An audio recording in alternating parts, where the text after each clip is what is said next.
All right. Looks like we are live, locked in, and ready to go. What is good, everyone? OJ here. Welcome back to another stream. Thank you guys so much for joining me today as we embark on another glorious journey down the road of gaming, life, and more. Post first stream since Christmas. Not feeling my best right now, to be honest. Feeling a little, I don't know, lethargic. I think it's just because I think I got dehydrated yesterday, which should never happen, but I did. And it's kind of still like lingering effects of the dehydration. So I'm trying to hydrate up. I've got water. I got exercise in today. You know, trying to do my best to kind of get back on track. But yeah, I'm going to take it easy today. Might not have a video tomorrow morning for you guys. Might just kind of take it easy, relax tonight after the stream. Take it easy until probably New Year's once the news starts picking back up and stuff like that. So yeah. But let's get into some of these shout outs and then we'll go over all the different gaming news that's going down. What's up, Ryan M? Welcome. What's up, the Heady Time Traveler? What's up? He's talking about Starfield. I want to get you guys' opinions on Starfield. Because there was a new article that came out that said that it's mostly negative on Steam, and I'm like, mostly negative? The reviews are just like a terrible game now. I played 6 hours. I got tired of it, but I don't think it's like trash game. So I definitely want to hear you guys' thoughts on that for those who are playing it. Bearskin Umbrella, what's up, Dior? Ryan M. the Hokage was here first. Interesting. Soccer Star, what's up, man? 777, 007, 0007. Michelle, I'm doing okay. Feeling a little dehydrated, or the effects from dehydration yesterday. Jeffrey Tucker says the game is utter trash and an embarrassment. Why is it that? Why is it so bad, Jeffrey? I think Starfield is lockpicking. the lockpick. What's up, Ahmed? It's like, what's up, Jacob Dressback? Welcome to the stream. What's up, David V? Thanks so much for coming out to the stream. What's up, Joe Cool? Welcome. How are you doing today, sir? Good to see you guys all here. What's up, Guts the Black Swordsman? Yeah, I had a good Christmas weekend, Christmas Eve, all that good stuff. I was here for you guys, and then yesterday I worked. I edited a video, but you know, I didn't stream, so I was just kind of getting over dehydration. Played a lot of Pokemon, spent time with the family. But yeah, I played a lot of Pokemon. Finally beat Pokemon Scarlet and Violet. Finally beat that game. I've got a lot of thoughts, but I'm playing the Teal Mask right now. So I just got to the area of the Teal Mask. So I'm gonna play the Teal Mask. I'm gonna play the Indigo Disc. I've been doing some high-level raids. Been getting my butt kicked. Been actually connecting online, doing the mystery gifts. So I'll have a big video for you guys once I'm done with all that. So I've been playing a lot of it though. Been enjoying it. Minato Mario, it says, is the negative Starfield reviews happening? Okay, Steam review bombing happens before, sometimes it's weird reasons. Well, yeah, I mean, apparently Steam, you have to play the game for a bit before you actually put in a review. So, but yeah, we're gonna talk about that. Matt Inside, what's up? Kevin the Speedster, hey, what's up, my boy Kevin the Speedster? You guys give some love to Kevin. D Money, what's up, D Money? My man Jacob Dressback, let's go. All right, we got some reoccurring subs coming up. Let's get some love right now for these guys. Killer Ninja with the 24 months. Tune in, getting the pure eye, boys. Hey, thank you so much. I appreciate that, Killer Ninja. Thank you for the 24 months, 2 years, man. That's crazy. Feels like you just got here just a little bit ago. Carlos Hernandez with the 14 months. Renangon, boys. And says, I don't think Starfield is so bad. It should get negative reviews, but it is a very boring game. Yeah, I think I kind of agree with that take. I don't know if it's that boring, but like, I don't think it should get negative reviews. You know, I don't think it should be like mostly negative. I don't know about all that. Starfield is trash because it does nothing it promised. Incessant loading screens, boring narrative, limited map, fast travel is a joke, barren planets with no interesting properties. Okay. At least Jeffrey, I'd say one thing, Jeffrey Tucker, you know how to describe when you don't like something, or when you like something, you're damn good at describing it. I can tell you that right now. Like, you don't cap. That's what I like about you. You don't cap around here. You know, when something you don't like, you'll tell exactly the reason why. I like it. Holiday Greg with the $1.99 says, Virtual Boy's my fave. I enjoy the burning my redness. Yeah, shout outs. Let's go, guys. We got 3 points already in. Thank you guys so much for the support. Let's see if we can hit some of our combo goals today. Not expecting anything crazy, but it'd be lit. We can get a couple extensions on the stream. Let's go. Thank you guys for your support. Combo rewards and everything, link in the description, guys. We did revamp things so it feels a little bit more uniform now with the number of points. Makes it a little bit easier to track too as well. So thank you guys for that support. And Greg, you are the Hokage and Stream Ninja. Anybody does more than $1.99 that can beat out Greg on the top board. Let's go, baby. Thank you so much for that support. First Ninja Blood. First Dono Ninja Blood. Shout outs to Holiday Greg. Appreciate you, my brother. I rock with you, my brother. I rock with you. Thank you so much. Appreciate that, man. Thank you. Let's get your name up here on both boards. Let's go. Holiday Greg. Holiday Greg in the house with a great name.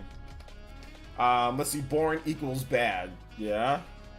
I don't find Starfield to be nearly as bad as most people are saying. I understand the criticism, and yeah, things repeat. But so do all fetch quests in every other RPG. Okay, that's true. That's definitely true. Although there are some games that do a great job with the side quests. I would say games like Xenoblade Chronicles 3, they really fixed that problem that Xenoblade Chronicles 2 and Xenoblade Chronicles 1 really had with like the terrible side quests. You know, Xenoblade Chronicles 3 has incredible side quests that are really, you know, like really important to the plot. So there are some games that do a great job with those. I think a game like Mass Effect 2 as well does a great job with side quests. You guys let me know what are some of your favorite RPGs out there that do side quests really well, you know. What's up, Iskal? I probably won't be on here for most of the stream. We'll still want to say hi. All right, it's all good. Iskal, welcome.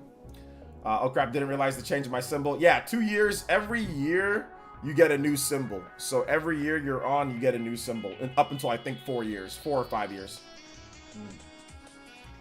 So yeah, 2 years you get the Pure Eye Boys symbol. So that's another reason why to become members, guys. If you become a member at only $1 a month, you do get a badge and emotes that change as you stay on. Thank you guys for your support. I appreciate that. 586 members. Let's go. Thank you guys for that support. Nice little shill that I'll put in there. Shout outs to Brayden. And he says, Starfield is good. Probably like 6 to 7 territory. Okay. I guess depending on how you feel about it, like 6 to 7 can be good or not good, all right? Just depends. How was your Christmas with the fam? It was really good. Blessed, man. I'm very lucky and very happy to have a good Christmas and to be able to spend it with my family. Got to see my daughter a few days before Christmas, but still got to see her. Got her some Christmas presents, so that was good. And I spent the time with my fam, my wife, and you know, and my mom and my nephews and my niece. So it was great. You know, it was really good. Witcher 3 has amazing side quests. Man, I've always wanted to get into Witcher 3, but the combat is just so clunky to me. Super NES still beats the Switch for me. I think that's definitely nostalgia. The Super Nintendo literally gets drummed by the Switch in terms of just overall amount of games. It's not even close. But everybody has their favorites though, right? Starfield was amazing to me, but I hate what I hate is people I know personally that loved it. When other people say it's bad, things change their mind to fit in. Yeah, people kind of just try to fit in with the norm and all that. Yeah, absolutely. I feel you on that one, Ace Norm. Say, where are my 5-6 year badges? YouTube. They're coming, Party Man. I think I've got some extra slots, so I'm definitely working on some of that stuff right now for the for PlayerEssence 3.0 in 2024. Johnny Disorder with the 1 gifted membership. Thank you so much, Johnny Disorder, with the 1 gifted to Ace Norm with the gifted membership, becoming the Ninja Gift Bomb leader. Thank you so much. Anybody does 1 or more gifted, you can tie up my man, Johnny Disorder. Let's go. Thank you so much for the gifted membership, man. Appreciate that, Johnny. Johnny D with the 1 gifted. Let's go. Thank you for the support, man. Shout outs. Personally, I think Starfield is great. Final Act is incredible, and the weapons feel amazing to actually play. Really satisfying game to play for a couple hours. I thought it's a game that you need to really just keep playing, like multiple hours. Because like I played 6 hours and I dropped it. I mean, I didn't. Did I rage? Was it a rage quit or was it not a rage quit? I'm not really sure. Oh, yo. Let's go, Ace Norm. He got a gift. He gave a gift. Hey, that's hey, honestly, that's super nice of you, man. That's tis the season of gifting. Let's go. Thank you so much, Ace Norm. He received a gift. He gave a gift. I appreciate that, man. Let's get you up here on the board with Johnny D. Both of you guys are tied for the Ninja Gift Bombs. Let's go. Ace Norm, thank you for that, man. I appreciate it. That's very, very, very nice of you. Both of you guys with the 1+ or 1. Anybody does more than 1, you can tie up or pass up. Johnny D and Ace Norm with the gifted. Thank you so much. Let's get those combos on the board too as well. Let's get them up on the board. Did I put Johnny's on there? Let me see.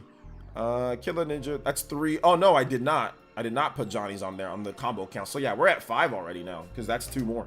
Thank you guys so much for your support. Shout outs to the combos. Let's go. What's up, OJ? Started my diet today. 500 calorie deficit. Over 8 all year long. 20 pounds to lose. Let's get it done, Miles. I'm here. I'm here for you, man. If you need any support or help or advice, I'm right here, man. I just got back on my exercise grind today. Went running today. Ran for about 45, 50 minutes. Then I did lifted weights for about another 40 minutes or so. So finally, I lifted weights. This is the first time I lifted weights in like three weeks. So, oh man, it was tough, but got it done. It felt good. Felt good out there today. Nice and crisp today. Nice 60-degree weather. Perfect for running and exercising. I met a couple hours at a time. Okay. I always feel that Starfield isn't really good for a couple hours at a time, right? Because a lot of the stuff takes a while to develop. So it doesn't really feel like a pick up and play type of game to me. It feels like you have to really be invested and consistently do things in the game to really see the plot and see everything progress. But I don't know, maybe that's a bit different for other people, right? Starfield looks boring. It looks boring. Why does it look boring, Amy James? I consider it a rage quit because it was funny. Yeah, I kind of rage quit the game. That's true. I kind of did. I was playing it, and then I got to like a dialogue tree, and like it was just weird as hell. I couldn't figure out it. Well, I could figure it out, but I just didn't feel like it. So I just said, man, I'm done. I just turned it off. You know, I just completely turned it off. So I mean, I don't know, man. So yeah, sup OJ, Merry late Christmas to all. Favorite Nintendo system would have to be the 3DS. Enjoy 3DS portability in games. All right. Yeah, 3DS was definitely one of my favorites. If it wasn't for the Switch, 3DS would definitely be one of the top for sure. OJ, you ever take collagen supplements? I hear it's good. Thinking about trying it? No, I would never take a collagen supplement. No. I got a little bored with Starfield myself, but it's a pretty solid game in my opinion. Yeah. I got bored with it, but I don't think it's like mostly negative. That's what everyone's sharing today. It's went to mostly negative on like mostly negative. Like the game is like trash. Like I don't know about all that, man. That seems a bit excessive to me. I don't know. Yo, Kevin the Speedster with the $5. Xbox has a bad reputation partly because most of their games fail in comparison to PlayStation's, but Starfield is amazing and underrated. Okay. And Devastator 2000 with the Elite Ninja Tune-In tier pledge 14 months. Let's go. Thank you guys so much. Let's get 2 up on the board here to 7. We're almost at the 10-minute extension, guys. Remember to check out the combo rewards. Link in the description. Just hit the read more or hit the whatever that is on there and you will see the combo rewards. We're almost at the first 10-minute extension of the stream. And shout outs to Kevin the Speedster. Yeah, man, I feel you. I felt this would be a good topic because I know you guys are mature about things and we can talk about it without people's feelings getting hurt back and forth with people who like it or who don't like it. And it seems like everybody's being very cordial about it. Hey, I thought it was kind of boring. Oh no, I think it's underrated. Nobody's yelling at that person or vice versa. So that's why I wanted to talk to you guys about it, because if you do it on Twitter or X, you got a bunch of weirdos, you know what I'm saying? So I felt like this would be a great place to get it done, you know, to talk about it here, because you guys are far more balanced than all those guys. So Kevin the Speedster, let's get you up. Thank you so much for the $5. You know I'm the Hokage and Stream Ninja. Anybody that's 5 or more, you can tie up or pass up my man Kevin the Speedster on the board. And remember, if you do drop a dono, you can get a music request in, a video game track. So if you want a video game track, let me know if you've dropped a dono. Be more than happy to play something for you. Oh, snap! And Johnny Disorder with Merry Christmas. Merry Thanks Christmas. for all the great content. Hey, shout out to Johnny Disorder. Thank you for being an awesome fan. Thank you for being an awesome friend. Thank you for being here. I appreciate you, man. Thank you for gifting. Thank you for the dono, the big JoJo boys. First JoJo of the stream. You're the new Hokage and Stream Ninja, so thank you, man. I appreciate that. Seriously, thank you so much. Thank you for the big 10. You guys give some love to Johnny Disorder in the chat for the big $10 becoming the Hokage and Stream Ninja. Anybody that's 10 or more, you can beat out Johnny Disorder. And shout outs to Devastator 2000 with the 2 Canadian dollars. Put them Canadian dollars in the maple syrup pockets, boys and girls. Devastator says Starfield has sold over 13 million units so far. Starfield has not sold over 13 million units. I think it's been played by over 13 million people.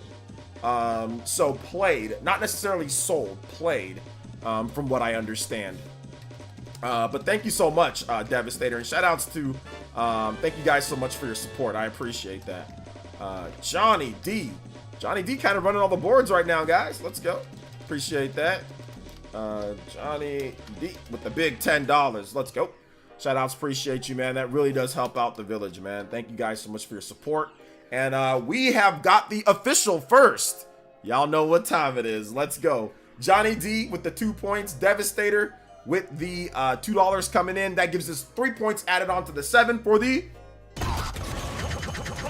combo breaker. Let's go. Thank you so much, guys. I appreciate that. First 10-minute extension on the stream. Shoot for 15 at the 15-point total. Let's go. Yeah. Appreciate the get. Yeah, ain't no problem. Hey, Javier Nunez, Dingo on my 40, Dane Reed. If I haven't said hi to you, make sure you say what up. Let me make sure that I get everybody here. Life will change.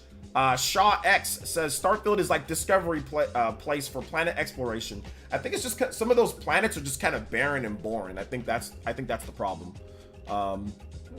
It's boring. How's that equate to a good game? Well, people that are saying that it's good are saying that it's good. People that are saying that it's not fun or boring, they think that it's like, hey, look, there's some boring parts, but there's some good parts. Speaking of rage quit, I actually don't think it's weird for Jeffrey Tucker to rage quit in Tears of the Kingdom, but not Souls games. Oh, because when playing Souls games, you know it's going to be hard. That's true. That's one way of looking at it. PS2 and Switch did a lot of backwards compatibility on the PS2, got cooked and stopped working after 4 years. Yeah, PS2s can be flaky a little bit. What's up, David Bofile? Welcome to the stream, brother. What's good? Yo, Kevin the Speedster with another $5. Best games from all 3 major consoles this year are arguably Starfield, Spider-Man 2, and Zelda TOTK. I think that's what I'd put it in terms of each system. Those are probably the best games. Xbox was either you can say that it was maybe Hi-Fi Rush or Starfield. Obviously, PlayStation didn't have much, so that would probably be Spider-Man 2. And then, I mean, it's arguable when it comes to Nintendo. I mean, you can say Super Mario Bros. Wonder. You can say Tears of the Kingdom. Some people might have Pikmin 4, you know? So there's quite a number of games. I picked Tears of the Kingdom with Super Mario Bros. Wonder with the close Future Redeemed, Super Mario Bros. Wonder, kind of all those there, you know, all in the same, and Fire Emblem Engage. Like, I have my top 10, or my top 25, actually, so... Yeah. Thank you so much, Kevin the Speedster. I appreciate that. And you have tied up Johnny D for the Hokage lead. Johnny still leads. Biggest donation, singular donation of the stream with the 10. But Kevin the Speedster comes in with the 5 to tie up as the most for the stream. So let's go ahead and put them both on the board. Thank you so much, Kevin the Speedster. Appreciate that. And let's get another combo point up here, guys. Inching closer to that 15 combo count and extending the stream by 15 minutes. Let's go. Monado says, speaking of rage quit. Oh, actually I read that. Hey, Lamar Jackson sent me, don't block me, LOL. It's all good, man. What's up, A-Job? I'm surprised. I've been playing Baldur's Gate 3 this much. Probably my favorite this year following Wonder. Yeah, Baldur's Gate 3 is really good. It's just not my type of game. I'm just not a Baldur's Gate D&D fan, but it's all good. Let's see here. I think the amazing games like Witcher 3, Red Dead 2, and Zelda Breath of the Wild, people got tired of the Bethesda formula. Bethesda has to step their game up, and the industry caught up. I think there's absolutely something to that. That's a very intelligent comment. Life will change is something that people haven't talked about. Actually, no, people have talked about. Is that since Skyrim, since Fallout, right? Fallout 3, Fallout 4, we've gotten Red Dead, we've gotten The Witcher, you know, we've gotten these games. And these games have completely stepped up the formula when it comes down to it, with these living, breathing, you know, open worlds with minimal loading times. And then when you see this game come in, this big space exploration game, and there's loading times all over the place, it's just kind of disjointed. It feels kind of awkward at times, the movement and everything, the constantly having to pick up and look at different objects. I think that's what did it for me. What did it for me? It was, you know, the loading times just all over the place, like when you're going from space travel or whatever. the kind of the nausea-inducing combat when it comes to the space combat, but then also the having to look at everything. Like most games these days, like Tears of the Kingdom or these other games, like open world games, like you simply just run over something and just pick it up, right? Like it's not like I gotta look at it. Like it's just like it's like a quick pickup. It's not like look at every single individual thing. You know, so I think that's also a problem too in terms of that. So I think that's an issue. I think that's an issue. Elden Ring is also a very good example. Another game that came out and it's just like very minimal loading times, get in, get out, you know, huge open world to explore. A lot of these games do that, and then here comes Starfield with all these loading screens, all these weird complex things. Whereas, you know, Elden Ring, Tears of the Kingdom, Red Dead, you know, these are all fairly simplistic games to play for the most part, and Starfield is, but then it's also not. There's too many menus, there's too many issues like with that. Like it makes Tears of the Kingdom menus look like a cakewalk, all right? So I think that's the problem. Any comments on No Man's Sky? Got it for PS5 Christmas. Excited to see what 7 years of updates like. It's really good at this point because of all the updates, so you're probably gonna enjoy it.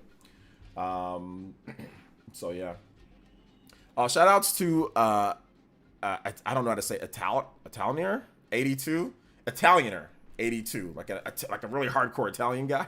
I don't know. I'm probably saying that wrong. Thank you for the subscription, man. Appreciate that. Welcome to the Elite Ninja Village. Thank you for subscribing to the channel, bro. Will your Pokemon Scarlet and Violet take shots at resident fan RGT85? No, it won't, because I don't really, I mean, like, I respect, you know, RGT as a friend and a coworker and you know, all that good stuff, and but he's never played the game, so by his own accord, I'm not sure why he's talking about it so much. Because remember, I watched this RoboCop stuff, and he said that, oh, people are just looking at reviews, people are just they're not playing games themselves, so I'm taking him at his word when it comes to that type of stuff going forward. So he hasn't played it, so I don't really take anything that he has to say about Pokemon or games like that seriously. I just take it as he's just making content. So there's no point in taking any shots at somebody who hasn't played the game. Let's see here. My honest take is that the game looks okay overall. Something that requires a lot of time that may be boring to stick with. Not something I would invest on right now. Yeah, it takes a lot of time. So yeah. All right, so we're just gonna ban you, dude. You came on my stream before. You got a stupid name, so we're just gonna ban you, man. Thanks for coming out to the stream, though. Appreciate you, bro. I think Immortals Phoenix Rising is a good open world game too, and very underrated. I agree. I think it's a little bit underrated. F Starfield and the Baldur's Gate 3. I've been playing Tears of the Kingdom side quests and exploring never gets old. F both of them. Why are you so angry, Mr. Super? What did it for me was the encumbering system. Yeah, I kept having to go into my inventory, dismantling stuff. Got annoying to deal with. Exactly. The encumbering triple X, the encumbering, the, you know, the weight, the constantly looking at things, the inventory, complicated inventory system. It just got tiresome. I agree. Like, I just didn't, like 10 years ago, yeah, like that type of stuff, it's like, okay, cool. But like Tears of the Kingdom, I can carry a bazillion Deku nuts, you know, 5 million pieces of armor. Link doesn't even have all these pockets and stuff. I don't know where he puts it all, but I can carry all this crap in Tears of the Kingdom and not worry about it, because you're crafting, you're doing different stuff, fusion. You don't gotta worry about that, right? You don't gotta worry about it at all. It'd be so bad if you had to worry about your weight in games. So it's like, the fact that they actually kept that, and they thought that it was some type of power play or some type of good move for strategy, and ended up just being annoying because of the loading screens, because of the menus, because you're gonna spend half the time in menus demantling things or not picking up stuff or going to shopkeepers that have no money. You can't sell it. It's just junk. It's useless. It's just useless junk, you know? So, so yeah. This is my nature, OG. I'm always pissed. Oh, there you go. Well, that's the Mr. Super. So I loved it when the ponies were angry that they were walking simulator game went 0-7 at the Lame Awards. I don't think Spider-Man is a walking simulator game, but I think it was funny that they were so angry that they overcorrected and voted for it for everything at the PlayStation Awards. What's up, Psychotic Assault? I'm doing good, man. I'm just getting back from exercising, and I'm trying to hydrate myself. Yesterday I was dehydrated, which is terrible, but I just forgot to drink water yesterday. So I'm making sure I hydrate today because I actually had to stop editing in the middle. Like I was editing at 9 o'clock or so. I think I started editing around, I think it was like around 6 or something last night, and or 7 or 8. And I actually had to stop editing because I got so nauseous and tired. And I had to go to sleep, drink water, go to sleep, put some B vitamins in me, and then wake up like at 12 a.m. or 1 a.m. to finish editing the video for today. So that's how bad it was. So I'm just trying to make sure that doesn't happen. So I'm just trying to get back, you know. Shout outs to Phil with the $5 coming through. Thank you so much, Phil. And he says, hey OJ, I've been in a rough place mentally ever since COVID started, but your content always gives me a place to relax. Thank you and keep at it, man. Yeah, you know what, man, I feel you, brother. You know, and I think that's the reason why I stream, to make sure that people can feel welcome, people can feel a bit better, people can feel, you know, no matter how crappy your day is, you can come here and have a cool place to hang out with like-minded gamers and to chill and get your questions answered and be feeling and appreciated. You know what I'm saying? I think too many times you go to streamers' streams and unless you know, whatever the case is, you get, nobody really talks to you. But here, everybody, you know, we're all talking and having fun, and that can just put a smile on your face, you know. So, you know, I don't always have the best days myself, man. So I feel like I feel you on that one, and I'm glad that you can come here and I can add some value to your life, you know. So thank you so much, man. Hey, what's up, Dawson?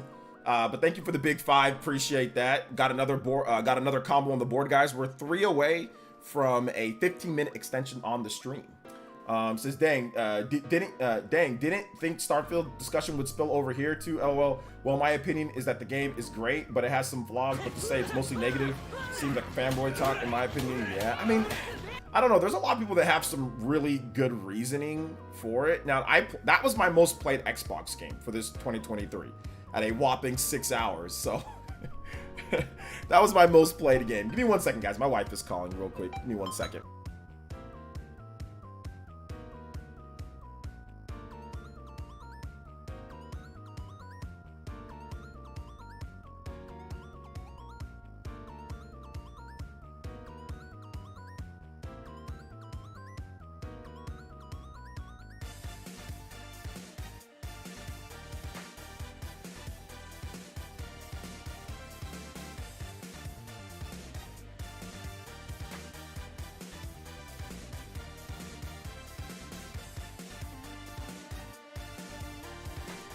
All right, no problem, guys. Just had to, my wife just getting back from checking on the house and looking to see how everybody's doing over there on the new gaming room and all that good stuff.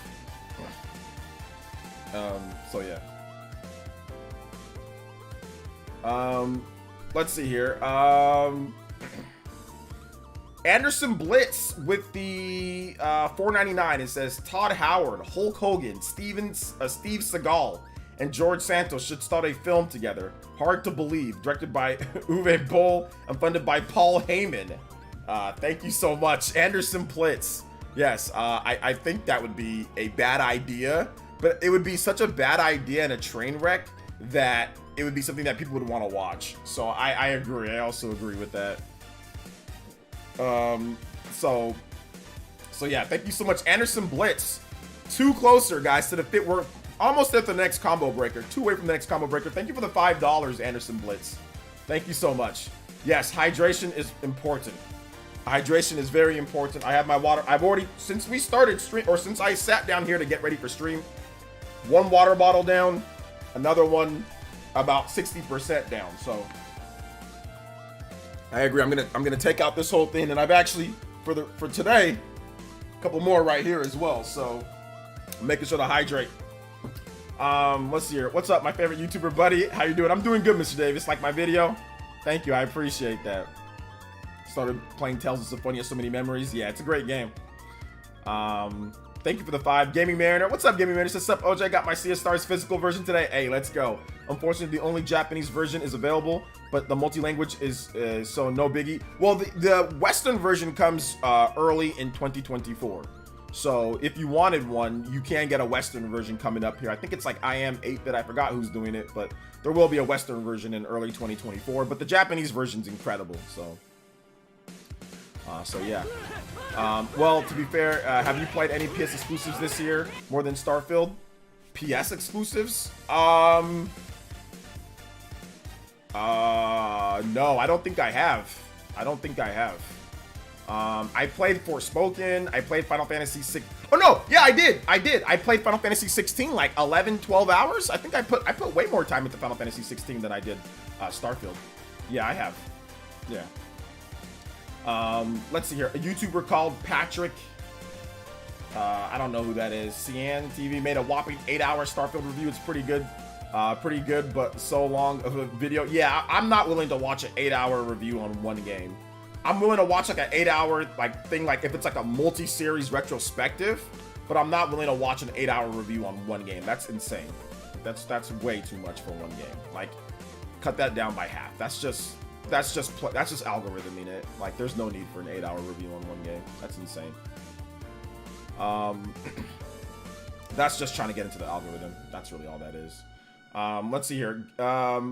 Ahmed says, all right, my favorite Nintendo system is Nintendo Switch. Let's go. Yeah, Gaming Mariner, I read that. Yes, awesome. Awesome stuff, man. I'm happy that you got yours. I got my physical Sea of Stars. I'm not sure if I showed you already, but yeah, I got my physical Sea of Stars as well. It's so beautiful. Comes like with CDs, comes like with the art book, comes like with a little art thing, comes like with some stickers, like a card. It's such a nice package. Like it's not being opened, but it's just such an awesome thing. It's probably going to be rare later down the line too. I'm going to call it right now that it ends up becoming a rare game. So very, very good stuff. Which I really hope these Xenoblade X rumors are real. I mean, we've had Xenoblade X rumors for years now, so if you checked out my video on that, we'll see what happens. But yeah, like I hope so. I hope it is real. Johnny Disorder says, OJ, which would you pick? Star Ocean First Departure or Various Daylife? I can only get one, can't decide. Yeah, Star Ocean First Departure. Various Daylife isn't that great. Yes sir. Yo, I seen you on the Spawncast. Yeah, this is my channel, PlayerEssence. But yes, I'm also on the Spawncast, a regular member. Good to see you here. It's your boy Clive. But yes, this is my channel, PlayerEssence. Make sure you subscribe if you have not subscribed. Hit the like button, guys. Hit that like button. Hit subscribe button. Hit the notification bell while you're at it to get all the greatest videos and content. But yeah, I stream nearly daily, pretty much daily on the channel. So Various Daylife was free when I bought it. Something on Steam, Octopad 2, I think. Yeah, Various Daylife is not great. It's not very good. But yeah, First Departure is definitely better. Star Ocean First Departure or Second Departure are. Let's see, how's it going, OJ? Just picked up Series X, mostly to replay old Gears of War, Fable series. Yeah, that's true. Going back, you can play like Fable, the 360 stuff on there. Fable Lost Chapters and Fable 2 and Fable 3. You can play all those on the Xbox Series X, which is good, and they look better and run nicer, so. Yeah, the one Nintendo game I want to see happen on Nintendo Switch 2 is Super Mario Galaxy 2. I don't think they're going to go back to Galaxy. Oh, no, Super Mario Galaxy 2. Okay, yeah, I think they'll probably bring that over. That game might gave me Mount Rushmore alongside Street Fighter 4, Persona 5 Royal, or Final Fantasy 10/10-2. I can see your comments, Mr. Davis. What's up, man? How you doing today? Got a question about the game? Which game? I agree. I mean, I can watch it with 1.5 times speed, but the introduction on Starfield alone shouldn't be that long. Many segments are just showing what Todd Howard says about Starfield. Yeah, it's an algorithm video. If you make an 8-hour Starfield video, that will shoot in today's current meta. That will shoot up to the top of the board. So, you know, I mean, don't get me wrong. He did a lot of work. Obviously, there's a lot of scripting and there's a lot of work involved in that, and I don't want to take that away from him. But I'm not sitting down and watching 8 hours of this dude talk about Starfield. That's insane. Like, that's insane for one game. Like, that's stocking stuffer. And that's gonna rise up to the top of the algorithm. You know, that's easily gonna do because it's just so long watch time. People are gonna say, "What? Starfield? It's a big game. I want." No, I'm not falling into that. That's too much for one game, dude. Let's see here. I heard you're a big RPG guy on the Spawncast. Yes, I'm an RPG guy. Let's see here. I am an RPG guy. I've been playing RPGs for 40 years. Let's see here. I just found out Tekken 8 brought back volleyball from Tekken 3, and I'm hyped. Let's go. Oh yeah, I forgot about Final Fantasy 16. Oh, I guess the major discussion comes from overall disappointment in Xbox output compared to PS. They're both bad. I want to get this out of the way and make sure that we talk about this. I've talked about how bad the PlayStation 5 output is or as well. This year, the PS5 output was not very good. You had Forspoken wasn't that great. Whatever, they updated, it's better now, but it's not that great of a game. Okay, Final Fantasy 16 is solid. I think it's a good game. That's good. But you have one at the beginning of the year, one in the middle of the year, and then one at the end of the year. I mean, and then Spider-Man 2 at the end of the year. I mean, that's not that great. And 2 of those were made by Square Enix. 1 was made by Sony. So, I mean, then they had their VR BS, which is just, nobody cares, you know? So, there wasn't much when it comes down to, you know, the Sony and putting out, like, big PS5 games. So, their output was not good this year. Now, Microsoft, you know, they had Hi-Fi Rush, which started out the year great. You know, they did have, you know, Redfall. That was a flop. That was a dud. And they had Forza, you know, which is another Forza game, right? And then they also had Starfield. So compared to the previous year, that's definitely better than the previous year. But it's still not great. I'd probably give them like a C, maybe C+. Still not a great output. Still not great games. Oh, like overall, like, oh my God, incredible, like the best, but not bad. Not bad in comparison to what they did before, you know? So yeah. Switch has been doing it throughout the whole year. Yeah, exactly. First Welcome was trash, OJ. Don't go easy on them. Well, they updated it, Shot X. It was bad, but then they updated it, and it's actually better now than it was. So I'm not really going easy on them. It's not a good game, but they did update it, and it's actually better than what it was at launch. Like, if people reviewed the game now, like the reviews, I think it'd probably be like a low 70s instead of like a 60s or whatever the hell it's at. Or maybe a high 60s. I'm not really sure where it's at, but I know it just didn't really get great reviews. Let's see, same here, man. Been playing Final Fantasy since the 90s, ever since Final Fantasy 7. I heard Xenoblade is good, but I want to get into the series, but someone told me I should stick to Final Fantasy. I don't know why somebody would tell you that. A moron told you to just stick to one game. Like, the point about being an RPG gamer is that you want to play lots of various different games. Now, the person that told you that is a moron, okay? You know why that person's a moron? Because they're trying to because it's fanboy nonsense. Okay, it's fanboy nonsense. The people who make Xenoblade made Final Fantasy games. It's Monolith Soft. They literally made some of the best Final Fantasy games in the past. They were part of the teams that would make Final Fantasy. Now, they splintered off from Square Enix, or Square at the time. They splintered off from them and created their own company called Monolith Soft. Monolith Soft made RPGs on the PS2 at first, called, well, they made Xenogears within Squaresoft. They made Xenogears, but then they also made Xenosaga, which were great PS2 RPGs. And then they made Bots and Kaitos, and they made a bunch of other RPGs and other things in between on GameCube and other things. And then Nintendo purchased them in 2007, and they made the Xenoblade series, which has been their most successful series since then. So the person that told you that is a complete idiot, you know? So no, try it out. Try it out, see what you think.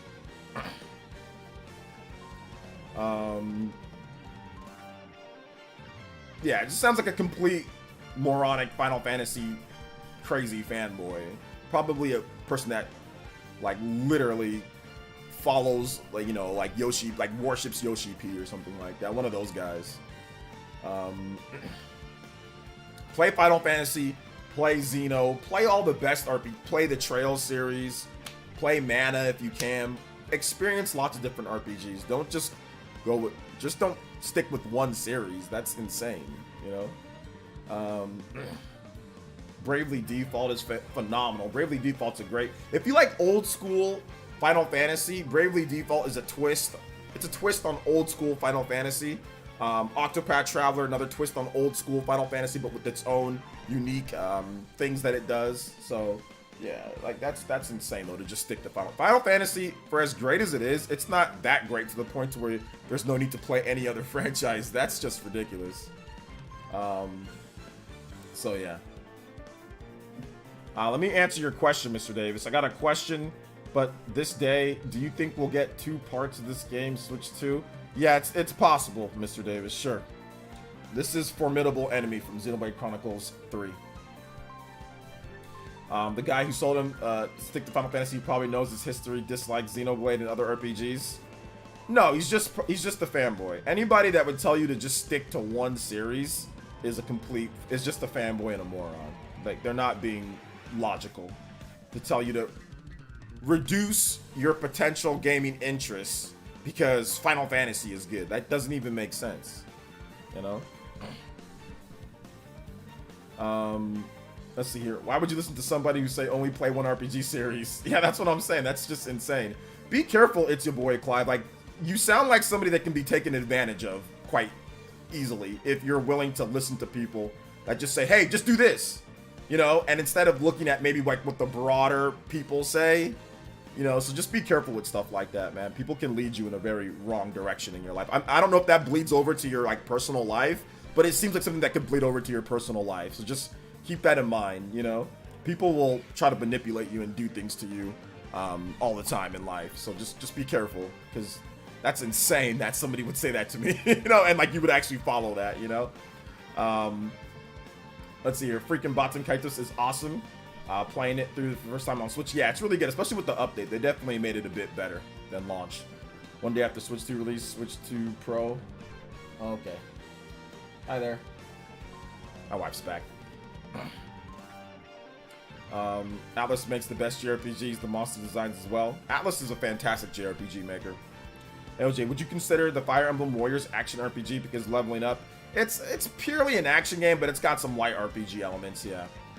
I've been dying to try Octopath game, but they haven't been on sale or sale low enough for me to be able to afford them. Octopath Traveler 2 has been on sale multiple times. It's been on sale for as low as 30 bucks for Octopath Traveler, 30 to 40 bucks. So we'll see what, you know, I think it'll be on sale even cheaper. Like I think you'll be able to get it for 30 bucks, 20 to 30 bucks next year. So you'll be okay on that one. Octopath 1, that one's just kind of weird. It's just weird, especially if you want a physical copy. It's just super weird. It's on the table. By the TV. Let's see here. So yeah. How was Last Remnant on the Switch? I never played Last Remnant on the Switch. Classic RPGs hit better than current ones to me. I don't know why. I just miss the old school flair and originality. Well, I mean, have you played stuff like Octopath Traveler, Bravely Default? Those all try to invoke the classic RPG. Sea of Stars. Those are all games that are really good classic RPGs. Chained Echoes. OJ, Nintendo, the king of gaming, invested in the franchise and studio. I honestly think Xenoblade is something I admire from afar. I love the music, and I'm in need. I need to finish one. Yeah, you got to finish one at this point. And one's been out for what, 10, 11 years. Let's see here. Is Redfall worth $5, OJ? No, it's worth $4.37 to be exact. So yeah. It's like wanting to try pizza and the person just like, just stick to chicken wings. I know exactly. It's just so weird, you know? Just super weird. Let's see here. I haven't fully read your comment. I don't know. What was your comment, Ahmed? Yeah, the source was just trust me. Yeah, I know. I read it all. It was just, there was no point in reading the rest of it. You were just playing around. So I just decided to just stop because you were typing in all caps. But it's all good, Ahmed. I feel you, man. It's a joke. I got you. I got you, man. Thank you for the comment. Let's see here. I play ESO and Final Fantasy 14 made loads of friends. I used to just play WoW, and it felt like I was just being held back by the elite players, and now I'm in one ESO, and I help everyone. Nice, sir. Let's go. Let's go. I was able to finish Super Mario RPG this weekend. My wife finished Jurassic Park Evolution 2. Now I'm playing Doom 2016. Nice, let's go. Super Mario RPG is one of the most pleasant gaming experiences that I've ever had, especially in modern history, just because it flows so smoothly. Everything just flows in that game, and it's over before you kind of know it, but it was just such an enjoyable ride, and it's so fun. Like, you're constantly, the game's not hard, but you're constantly fighting with yourself to keep your chain going, and whenever you miss your chain or you don't block an attack right, it feels like terrible. You're like, oh, come on, I thought I pressed it right. Especially when you change weapons and you first change and you're trying to get that weapon timing. And like with the HD rumble and everything. Oh man, it's so good. So good. So good. Good luck getting a Nintendo first party game on sale, especially something like Super Mario RPG. Chances are it's not going to be on sale anytime soon. Let's see. OJ, you never told me that you were a Nintendo fan. That's like never watching my videos, Alex. That must be a joke. Hey OJ, I hope you had a great Christmas. Did you hear that GTA 5 source code leaking? I did, but I actually don't care, to be honest. Am I crazy for buying a Game Boy Color to play old school games, even those already on NSO? No, because it's good to have like the original system and to be able to play it in the way that it's intended, just so you can get a real feel for how it was then. So no. In terms of comfort and all that, I mean, yeah, it's not as good. I mean, Game Boy's nowhere near as comfortable as playing like on a TV or with the Switch and, you know, having it that way. But I mean, at the same time, like, I understand people still wanting to go back and play you know, it originally how it was intended, you know, or how it first came out. Yeah, I tried the art style, kind of horrible. Kind of look like mobile game characters. What game are you talking about, Bobby Jr.? I already forgot what you were talking about. Let's see here. Analog Pocket, my guy, for Game Boy stuff. Yeah, Analog Pocket's good, but some people want the original. They want the original stuff, man. They want the original feel. They want the original, how it was from the beginning, you know? So I don't think you're crazy. There's lots of people that do stuff like that, you know? But Analog Pocket's incredible, but isn't it hard to buy one of those? So yeah. Probably get more GBA games on NSO by now. You got to realize at this point, man, NSO games come and go at sometimes good paces and sometimes slower paces. So it just depends. We'll see. OJ, what did I get for Christmas? I did not get anything. I got my family for Christmas. I got family. I got love from my wife, from my mom, from my sister, from my nephews. I ate a turkey. And I got you guys. We're all here. We streamed. So my gift was being alive, being blessed, having a job, building my new studio, my house, getting that, being able to get that's what I got for Christmas this year. I got my health. You know what I'm saying? I've got good health. Got my blood pressure under control. You know, I got a nice chair to sit down in. I got food to eat. You know, I've got clothes on my back. You know, I've got a supportive family. That's what I got for Christmas. That's what I got, man. And I'm really enjoying my Christmas gifts. Really enjoying my Christmas gifts. Ate a turkey, like I said, I got food, got to eat on Christmas, spent time, was happy, got to sleep, you know, have a great job. Get to talk with you guys about video games every day. That's what I got for Christmas, man, and I love it. Love it, love it, love it.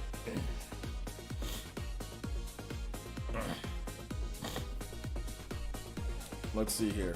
When you're my age, guys, there ain't no more, like, you count your days. You know what I'm saying? Like, obviously, getting a gift is great.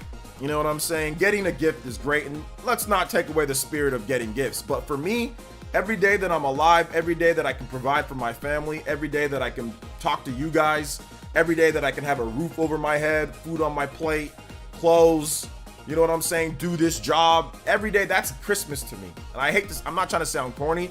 It's just how I look at life now, right? Like, there's no material possession at this point that can really make me go, oh, or anything like that. I got my car paid off. You know, my car got paid off last year, you know, so I'm driving a free car. Just got to pay for gas. You know, like, that's the best, man. That's the best. So those were my Christmas presents, man. Shout outs to Vice with the big $10. Yeah, I got to see my daughter before Christmas. That was great. Vice with the big 10 says, one of my side hobbies is making custom Game Boys. My last build was an 80s retro wave Game Boy Advance with a new LCD screen and color changing LEDs. Ooh. Also, hope you had a great Christmas. I had a phenomenal Christmas, man. Thank you so much. And yeah, dude, Vice, I might have to hit you up I think I might want to buy one of those from you. Might want to buy one of those, like a custom GBA or something like that. I might want to cop one of those. Thank you for the big $10. And Vice, you are now tied with Johnny D for the Stream Ninja lead. Let's go. And the Hokage lead as well. You guys have all done $10. So we have a three-way tie at the top of the board. Two-way on the Stream Ninja, and a three-way tie at the top of the Hokage board. Let's go. Anybody does 10 or more, you can pass them up on the board. Let's go, Vice. King of the Sky Pirates, Vice, in the house. Thank you so much, man. I appreciate that. Thank you so much. Thank you for the big 10, man. Appreciate it. And let's get... Oh, you guys know what time it is. Y'all know what time it is. It is time for the 15-minute extension on the stream. Let's go, guys. Thank you for the big 15-minute extension that we're adding on. We get to 20, there will be a 20-minute extension on the stream. You didn't get a grandma sweater for Christmas? No grandma sweater, bro. I'm still eating leftovers from our Christmas dinner. Yeah, I got some turkey that I'm probably gonna eat so I can go to sleep. I won't edit a video tonight Probably not. There ain't really much news, so I probably won't edit anything tonight. But yeah, I'm definitely gonna see if I can I got a video maybe I'll edit. We'll see. I kind of want to just eat some turkey and go to sleep, play some Pokemon, go to sleep. You're counting your days. Geez, that sounds depressing. Well, I'm counting my every day, more like this. Every day that I'm alive, I count my blessings, more like that. Not counting my days down. I'm just counting like every day that I'm here and I'm able to live and be able to be in good health and talk to you guys and stream and work. I'm counting those days as a blessing, as thank you. You know what I'm saying? As like a present for myself. So it's more like that. Not counting the days down until everything's done. More like just counting each day that I get as, okay, you know, thankfully I'm here, you know? So there you go. So I'm sorry. I know it sounded bad though. It sounded really bad. But thank you. So it's all good though. What's up, Angel Page? What's good, man? Just let me know, man. I'll send you one on the house. On the house? What? Nah, Vice. I gotta get you for real. Hey, yo, Vice. Can you email me? Can you? I know I had your email before, but can you email me one more time? You know what my email is, right? The PlayerEssence. It's on my about page. But if you can email me, that would be phenomenal. Just so we can kind of set something up, man. Thank you. I appreciate that, bro. Seriously. No rush though. No rush. But thank you so much, man. That'd be super nice. That'd be super nice. Thanks, Vice. I appreciate that, man. He says, all right, that sounds better. Yeah, that sounds better. Yeah, I like turkey more than I like ham. I like turkey because turkey puts you to sleep. Like, if you eat a good amount of turkey, man, you put some turkey, some mashed potatoes, man, you out. You out. So if you ever have trouble sleeping like me sometimes, I just eat some turkey. I just eat some dope turkey, which I don't eat turkey much, though, because I don't like buying the turkey from the stores, like the pre-packaged turkey. You know, I don't like eating the turkey that my mom makes, you know, or my wife makes. So if they make it, then I'm gonna eat it, you know. But you know, but yeah, I don't really eat turkey too much. I want to buy a custom too. Yeah, hey man, maybe you got a new business here. Making me hungry. You ever had deep fried turkey? I don't think I've ever knowingly had deep fried turkey that I remember. But I mean, like, it sounds a little bit unhealthy, but it sounds like something that I want to try. I've had like a deep pit smoked turkey, and that's by far the best turkey that I've ever had. A deep pit, like they cook it underneath the ground and smoke it like on a rotisserie for like a day or something like that. Those are delicious. I've had that before, but I've never had deep fried, I don't think. I might have though. I've eaten a lot of different types of food, so I might have. The thing about it though is that my past, guys, I've been to a lot of places like for football and for, you know, just traveling, and I've eaten so many things, but I forgot about a lot of stuff, you know, like life, my brain just kind of forgets about things. I had a little bit of a traumatic situation that I went through, and before 20, I mean, I have a good memory. Don't get me wrong. I have a good memory. I can recall things. But a lot of the small little details before 2013, I forgot after my nervous breakdown that I had.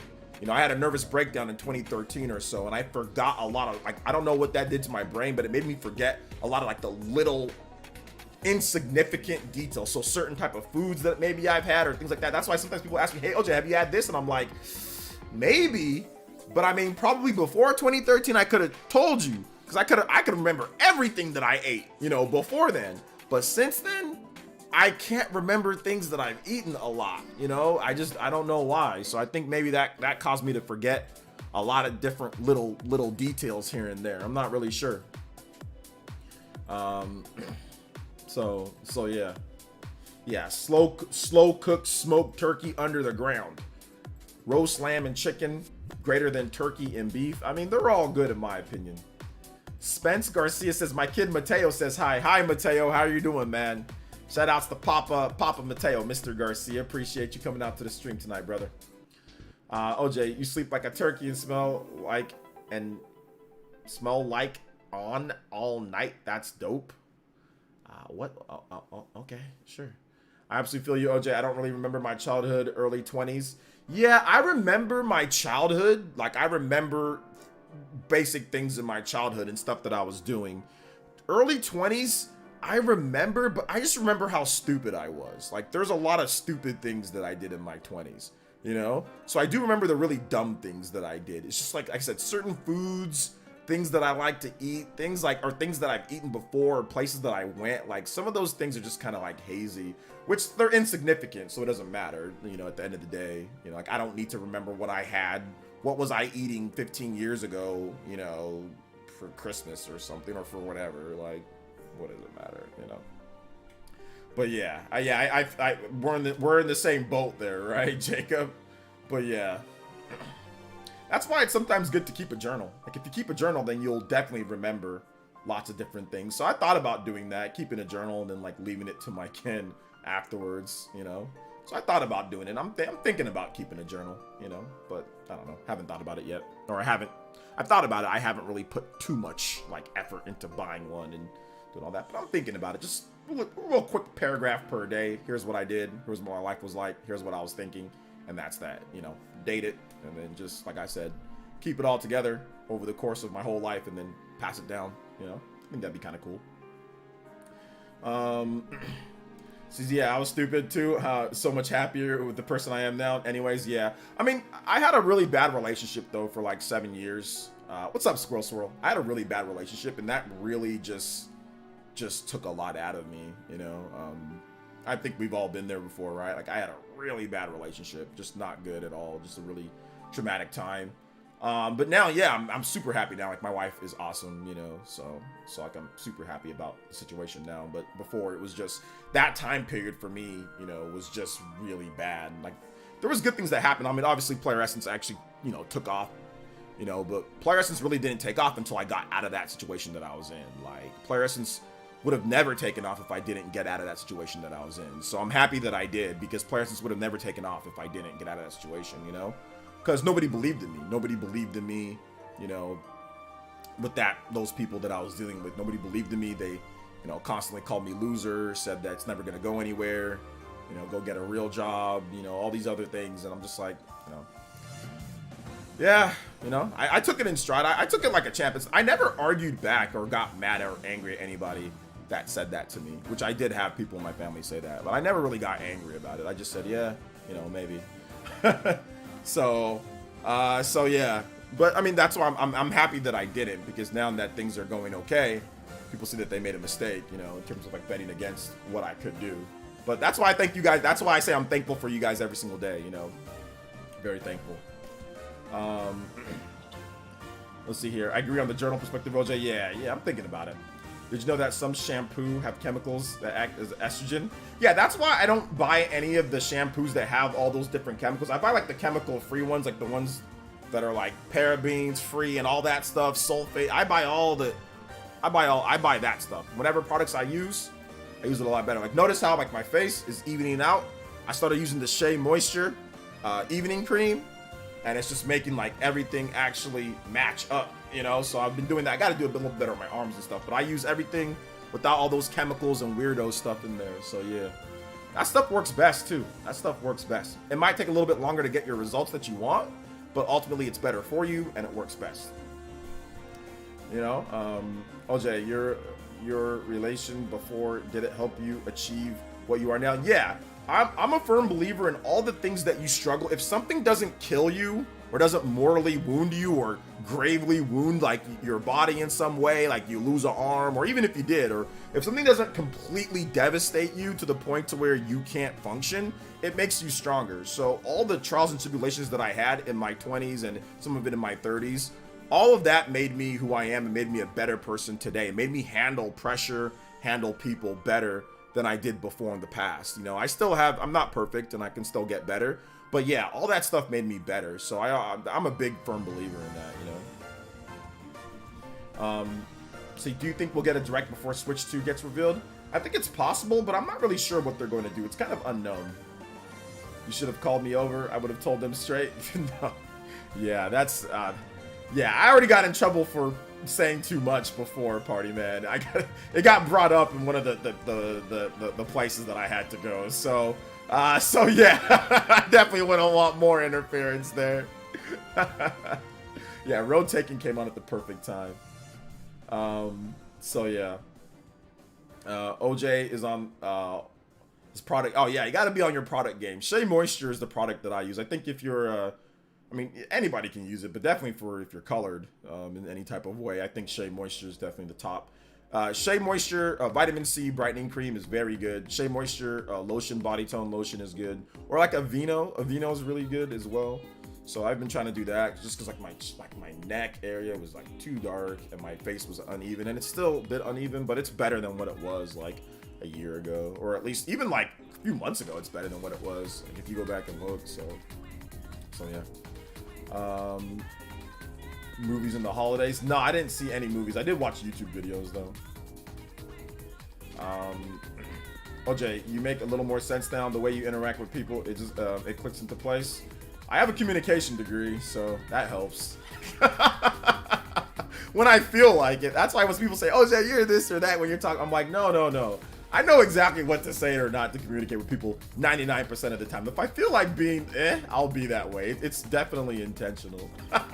But yeah, whenever I do, I mean, for the most part, you guys know, I try to communicate well with you guys and try to give you guys good advice to be a good, a positive force in your life, not a negative force, or anything like that.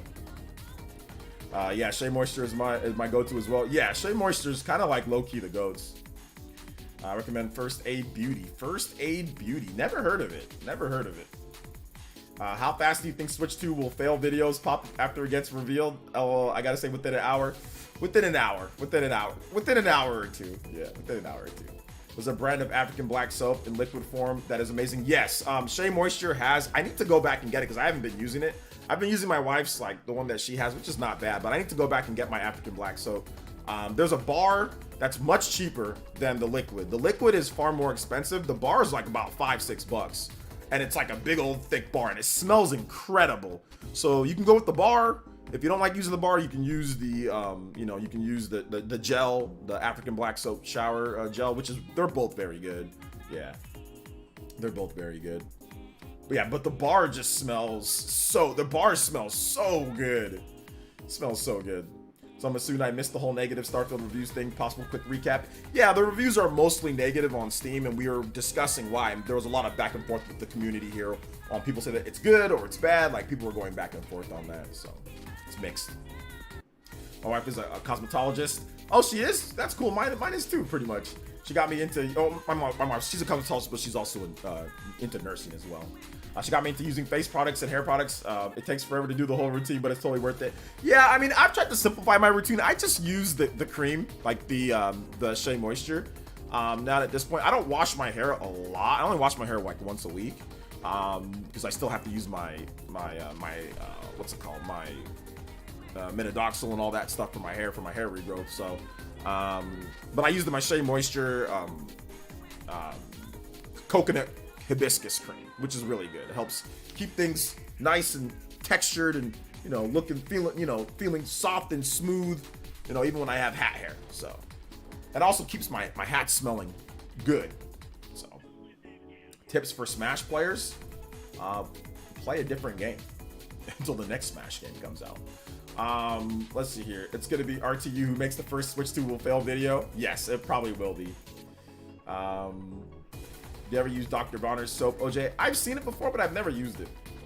I've used African black soap bar. It's pretty good. I usually use the coconut one, though. Coconut one. Yeah, it's not bad. The bar is good. Switch to the hibiscus soap bar. It's good, too. Yeah. I'm new in the Switch scene. I'm loving your channel. By the way, I'm picking up Mario Wonder tonight. Nice. Is it Kamikaze MMO? Thank you so much for coming out to the stream tonight. Hopefully you're doing good. And Mario Wonder is a joy. You're going to be smiling from ear to ear when you play the game. Negative reviews on Steam is used like a weapon. The fact that Bethesda started replying to bad reviews is only a matter of time that it would be overwhelmingly negative. Yeah, I think that was definitely part of it, Mundus66. I agree with that assessment. Yeah, my hair got healthier when I started washing it only once a week. Yeah, you shouldn't really wash your... Tip for those, you shouldn't really wash your hair like every day or like every other day. You should probably only wash it like maybe once, maybe pushing it twice a week is just... Because it dries it out. Especially if you're black. Like if you're black or if you have like rougher textured hair, if you're like mixed or something like that, you absolutely should not be washing your hair like every day. It'll dry it out. You'll be looking like buckwheat very quickly. So I'm pretty sure most of you guys already know that though, so I'm gonna tell you that. Let's hear Jacob Dressback with the 1 gifted membership, tying up Johnny D and Ace Norm on the Ninja gift bomb. Let's go. Thank you so much, man. Appreciate that. And we do got 1 JoJo. I'm sorry, I forgot to put that JoJo there.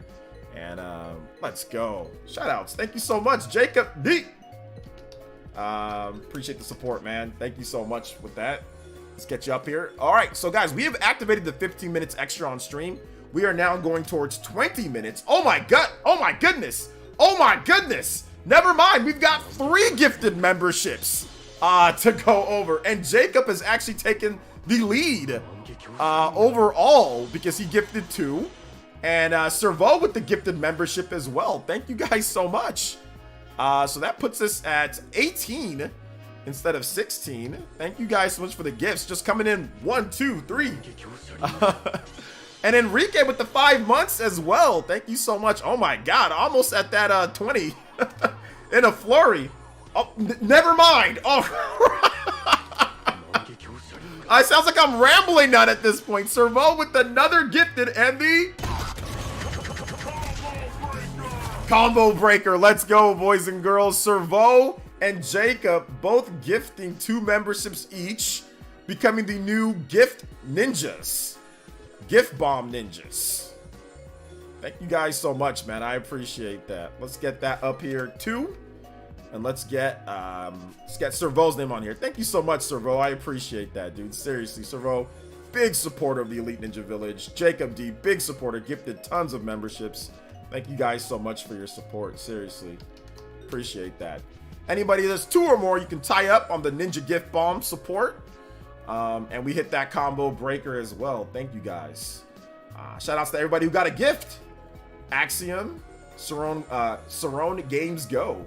Let's go, man. Thank you so much. Thank you so much for your support. Appreciate that, guys. Oh, snap, my man Jacob playing Santa Claus. What is going on? We got a gift bonanza going down. Thank you guys so much. Merry Christmas. Is that the Christmas? Thank you so much for the 5. Appreciate that. And the combo breaker, 25 minutes extra on stream, going for the 30 at this point. And Jacob taking a firm lead with 7 gifted members as the sole Ninja Gift Bomb leader. Thank you so much, man. Appreciate that. 5 more on the combo count as well. Mike Cole, Y, Sean Flores, Dominic S, and the Gaming Choke. You guys all got memberships. Remember, join up on the member Discord. If you get 30 days access to that, as your membership is there. If you want to extend it, you can always become a full-time member, only for $1. Enrique with the 555. Hi, man. Hey. Here's a bit of support and good wishes going your way. Hey, thank you so much, man. You guys, like I said, this is why I said I'm blessed to have you guys. And Christmas for me is like just having this supportive community, having you guys here, talking about games, everybody just chilling. Notice how the chat is so chill. Notice how everybody's having a good time for the most part. Sometimes we get some trolls every now and then, but notice how chill and cool the vibes are, man. Like that was my dream, man. That was my dream since I was 20 years ago. You know, so thank you guys so much for the support. I appreciate it. It really, really, really means a lot to me. Shout outs to Enrique, man. Appreciate you guys. Thank you so much. And Servo with the 5 gifted. Oh snap! We got a tie. They're rushing back and forth. Let's go. The gifts bombs keeps coming in. Let's get it, baby. 31 on the gift bomb and another. Let's go, combo breaker. Hey, shout outs, guys. Thank you so much. 31 gifted. My man Servo gets back on the board. We got a tie at the top of the Ninja Gift Bomb. Let's go. Jacob D and Servo both tied up with 7 each. Thank you for the Ninja Gift Bombs, guys. I appreciate that. Thank you so much. Jago gifted Jago. Speaking of combo breaker, Zabit, Ender Buckley, Sergio. Yes, you guys are a blessing. Absolutely. It's not easy, or nor is it guaranteed that you have an audience of people that want to even just forget the support, which I appreciate, but people that even willing to spend a minute or 2 minutes watching your stream. I've heard, I mean, listen, getting to the 50 like watch person range is incredibly difficult. So the fact that I can get to 100, 200 on regular streams where we're just kind of shooting the ish, you know, is crazy. You know, I know people get way more, but I'm telling you, man, it's not easy. So thank you guys so much for your support. And then to get support on top of that is just wild, right? I mean, when I first started, to give you guys a little bit of a, for those that are new, when I first started, or if you just came here within the number of years, I know a lot of you guys have been here since I do get 100, 200. That's kind of where I'm at. But like, it used to be like 10, 15, 20, 30. And it was like that for a long time. Like it was like that for 2017, 2018. Midweek Essence was around. I mean, sometimes we get larger numbers for midweek Essence, but a lot of it was, you know, 70, 80. But like the starting out, like once the Switch got here, it increased dramatically. But once the Switch got going, but yeah, it was definitely lower a lot. But so I appreciate you guys coming out and asking questions and talking and chatting about video games. This is super fun. It's like my passion. So thank you so much. 31. So we've extended the stream by 31 minutes, guys. It's awesome to see huge support. And right now, like I said, we got 30 minutes extra on stream. If we hit 40 points, we'll have an extended 1 hour on stream. 50 points will be a bonus stream. So we are rolling along. We've hit the 1, 2, 3, 4, 5. Is that the tier 5 goal? DSP. Tier 5 goal. Thank you guys so much for your support, though. Seriously, let's keep talking about these games and having fun, though, man.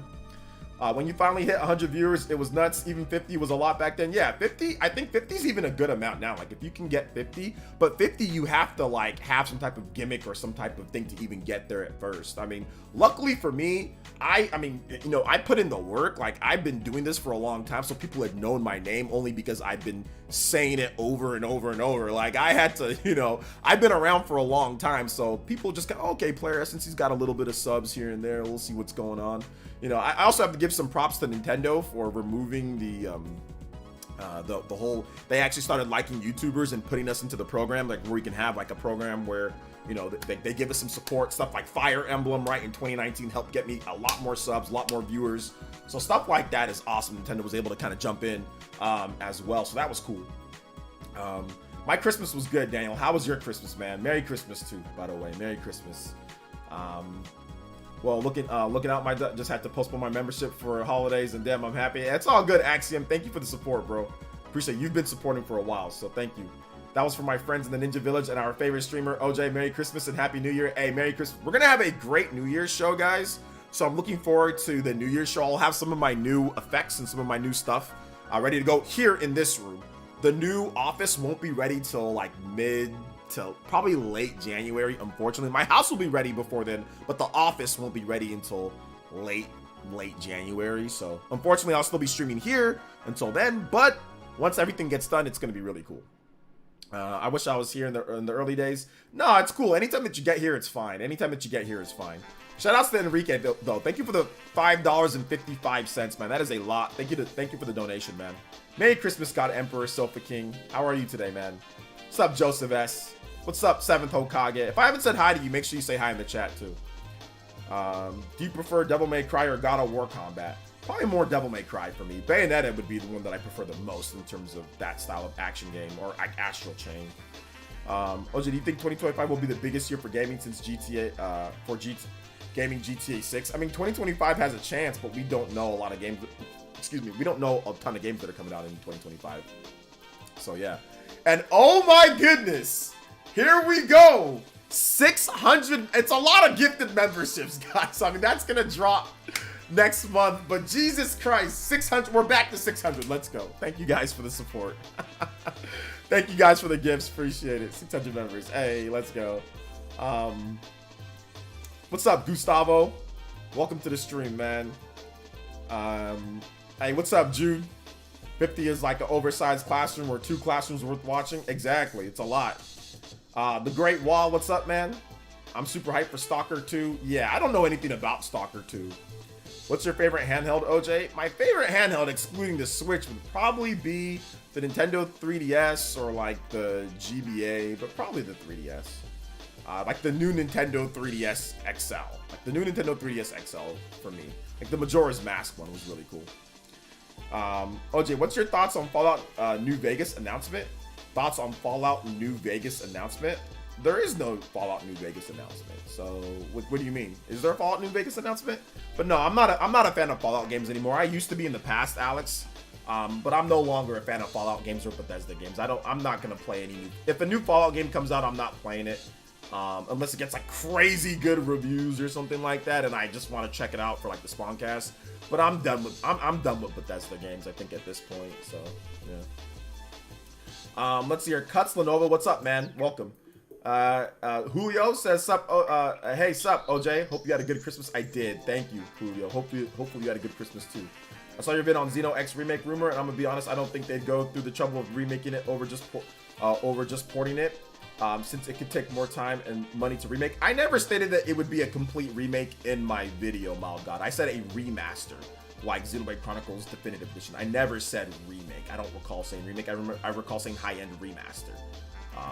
That's what I recall saying. Let's see here. I just got a PS5. What are some best games? The best games on PS5, God of War Ragnarok, Horizon Forbidden West, Spider-Man 2, Returnal, Ratchet and Clank, Final Fantasy 16. Those are all some of the best games. Octopath Traveler 2. You have the Atelier series. There's quite a bit. Final Fantasy 7 Remake. The Last of Us Part 1 and Part 2. So there's a lot. If you want my own personal recommendation on what to pick up first, I mean, I think you really can't go wrong checking out like God of War 2018 and God of War Ragnarok. Those are both pretty good games. One of them's backwards compatible but has a PS5 update. So yeah, check that out. FF7 Remake is phenomenal if you're looking for an RPG to play.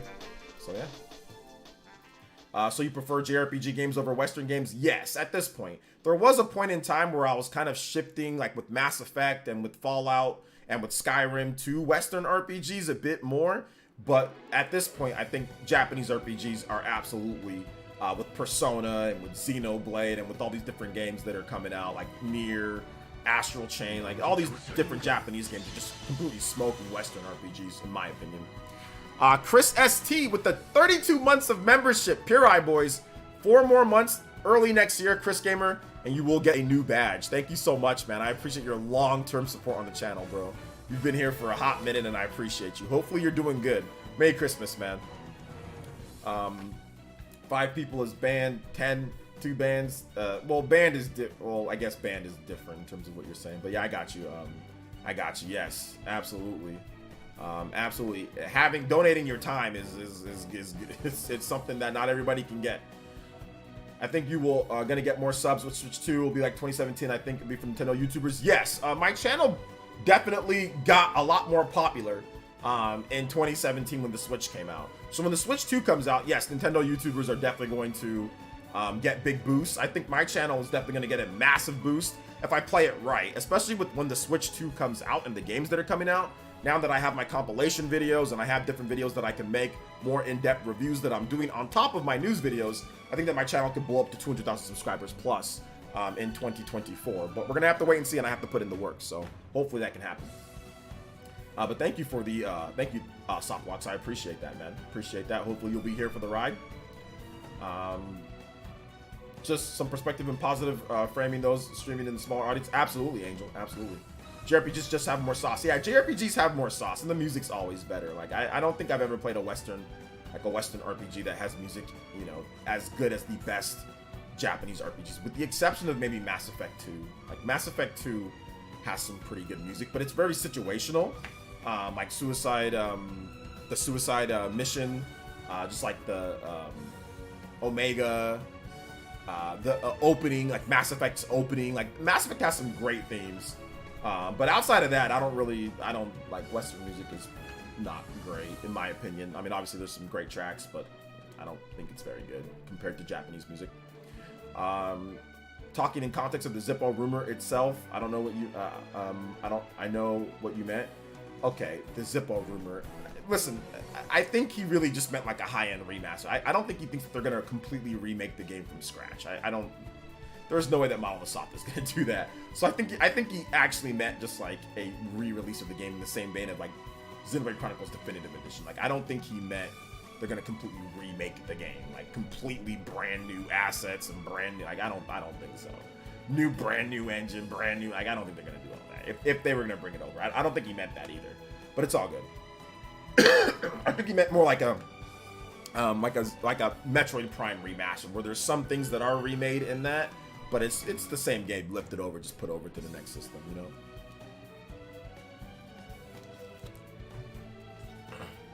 Would you be up for a Mario Land remake? I mean, I'd play it, but I don't really think we need a Mario Land remake, to be honest. When do you think Switch 2 will be revealed? Early 2024. Yeah, JRPGs hit emotionally. I think Mass Effect hits just as emotional as any other JRPG, though. Especially with certain things that happen. Thanks, OJ, doing pretty good. Got the Series X for Christmas, so I can't complain. Nice. It's a good Christmas present, man. Good Christmas present. Hopefully with an epilogue to go with it, just keep that tradition going, hopefully. Do people even trust Zippo? No, they don't trust Zippo. His website got taken down, though. His website got taken down, so some people are... Around the Clock is reporting that like, Nintendo ninjas took his website down, so yeah. Doesn't both Prime Remastered and Xenoblade Chronicles Definitive Edition have completely new assets, though? No, they reuse a number of assets in the game. They also spruce them up, and there are stuff that are remade, like obviously like Shulk's face and the hands and certain things that are remade, but a lot of stuff is just lifted and then polished up a bit. They're both high-end or, you know, remasters. They're both in-depth remasters, more so than anything. Man, I hope we get a revival of Mario and Luigi RPG games. I think that's definitely possible. Western games can't top Japanese games when it comes to music. It's just too stock and feels stock a default, feels like they all use the same tracks. I agree. Like, I guarantee you, like, if you played a bunch of like Western combat themes in games, like for people that have just like have a light, or if it's like a while ago, right? Like you can't quite remember. Like I'm telling you right now, they all blend together. Like even some of the most popular games. Whereas if you look at Japanese RPGs, the games, like seriously, like the battle themes and all that, you know exactly what it is for the most part, right? And all like the best JRPGs, like you take a Xenoblade track, you're not going to confuse that with the Persona track. You take a Persona track, you're not going to confuse that with the Nier Automata or confuse that with Bravely Default or something like that, right? Like you're going to know if you. Whereas like, dude, I've played a lot of these big Western RPGs, and I'm telling you, I've played a lot for many hours, and I will get schmixed on what music's what or what's happening with The Witcher or between this or that. I mean, I don't know. Half the time, it's just what they all sound kind of stock default with the music, which is fine. It's not that big of a deal. It's not like it's bad, but it's just something that I'm just not as much into, you know. But I think if you're more musically inclined and more musically gifted, or you know more of the Western music, then you probably would disagree with that or feel differently about that, you know. So there is that aspect of it. Enrique says, OJ, some questions if you don't mind. Shoot away. Why is FF7 more popular than the other ones? Is it the best FF? Should I start from FF7? Never played FF but want to. The reason why people hold FF7 in high regard is because it was a monumental game for the PS1. Now the PS1, you know, Sony's first system, it was the big 3D RPG that everybody was waiting for. Now even before excuse me. Now, even before Final Fantasy VII, Final Fantasy had built up a strong reputation on the Super Nintendo as one of the best, if not the best, RPG series. So when you take that pixel sprite from the Super Nintendo and bring it over to full 3D graphics and how as huge as it was and how cool the characters look and the cutscenes, like the FMV cutscenes and all that, it was just a monumental game in the history of RPGs and the history of gaming. So that's why people have a very soft spot, and it's a great game. It's a great battle system. It's fun. It's really good. It's, you know, so that's the reason why people hold in such high esteem. Now, is it the best Final Fantasy game? I mean, I don't know if it's the best Final Fantasy game. That's going to be subjective based on whatever you like. Some people think that 6 is better. Some people think that, hell, 16 is the best Final Fantasy game. Some people think that, you know, Final Fantasy 10 is the best Final Fantasy game. But I do think that if you want to start at Final Fantasy, like, you can start before that. If you want to start with the Pixel Remaster, if you want, you can start from 6. If anything, start with 6 and see how that is, because that's the best of the SNES RPGs, JRPGs for Final Fantasy 6, and then go to 7, and then go from there. But I would say start at 6. If you're going to start somewhere, start at the best for the SNES, and then work your way up. That's where I would say start from. So yeah. Let's see here. I don't trust Zippo leaks because of his track record. Exactly, that's what I said in my video. What's up, Casual Noob? Welcome. I don't care if it's a remake or a remaster, just bring Xenoblade X. I agree. Even as a remastered Xenoblade Chronicles Definitive Edition adds so much quality of life improvements. One thing I wish they add is the tombstone for default UM, which is a great feature added in Xenoblade 2 and Xenoblade 3. Yeah. Alex says, OJ, what's your favorite Monster Energy drink? Dreamcast guy drinks them a lot. I don't have a favorite Monster Energy drink. I don't drink Monster Energy drinks. I don't drink energy drinks at all. Those are not good for black people, or really anybody, but definitely for black people. If you're black or you're colored and all that, do not drink Monster Energy. Do not drink energy drinks, guys. I swear. Now listen, I'm not a doctor or anything, but that ish is gonna activate sickle cell. You know, so I mean that's only for African Americans, but I'm telling you that stuff activates sickle cell or something like that. Like I said, I'm not saying that it does, because obviously I'm not a doctor and obviously that might not be true, but I'm thinking that crap activates sickle cell or something weird, you know. So if I were you, I would not drink that stuff. So no, I do not drink Monster Energy drinks. I have drinking Monster Energy drinks before in the past, before I did some research on my own, and like the white one, like I forgot what flavor it was, but that was the one that I would have. It's the 0 calories, 0 whatever, 0 sugar one. But no, I don't drink Monster Energy, and yeah, that stuff's not good for you, so no. Water's good, B vitamin water, and every now and then I'll have a Diet Orange Sunkiss. That's my favorite drink. So yeah, I'm good on the Monster Energy. Let's see here. I think it's, you see people listening to Xenoblade and Persona music out in the public, and you never see that with something like God of War music. Yeah, you never would. Exactly. SMT5 Shin Megami Tensei music is really good as well. So we got SMT5 remix right here. I think it's funny, some journalists like Kotaku had an article said PS5 saved the dying genre JRPGs. LOL, P5 really the FF7 of the 21st century. I don't listen to anything that Kotaku has to say when it comes to JRPGs. I just disagree with him and move on. Let's see here. My first Final Fantasy games were Crisis Core and 7. Those were peak to me. Those are really good. What's the best Tales game in your opinion? My favorite Tales game is Tales of Vesperia. There's a definitive edition, so Tales of Vesperia would be number 1, and then like probably Tales of Arise or Tales of Symphonia would be like number 2. Let's see here. Thank you. I'll start with FF6 then. Yes, start with the Pixel Remaster FF6. It's really good. It's probably the best one. Yes, bad for your heart as well. The caffeine and all that stuff, man. Who are you the best friend with the Spawncast? I mean, they're all my friends. I don't know if I have like a best friend. I love them all equally. So they're all my friends. I think, excuse me. I think they have better friends within each other. I know, Click and Jordan Fringe are really close. I'm pretty close to Jordan. Like I text him and stuff like that personally. Click changes her number all the time, so sometimes I don't know where, but she used to call and text me at times and we would talk and all that, so I'm close to Click. Obviously me and John are very similar in terms of what we like and like sports and stuff like that. He's like my white doppelganger. So I feel like a bond to him. RGT's like the guy that I can like chop it up with and get into arguments with, and we're always cool. MVG's like the cool uncle, that I like, that's like dope, and that I can ask for like wisdom and advice. And Nate's also a really cool dude that I've talked about personal stuff as well. So I don't have any favorites or anything. I like them all equally. And Josie's new, so I'm still just getting to know Josie and all that. But she's just kind of young, so we don't really relate as much on things. But she's still cool. She still likes Nintendo, and she's still awesome. It seems like a really down to earth person. I'm just so much older than her that it's just sometimes we don't always click on certain things, But yeah. You are my friend, madame. Let's see. I drank a Monster once in my life and thought I was gonna have a heart attack. Never drink it again. Yeah, exactly.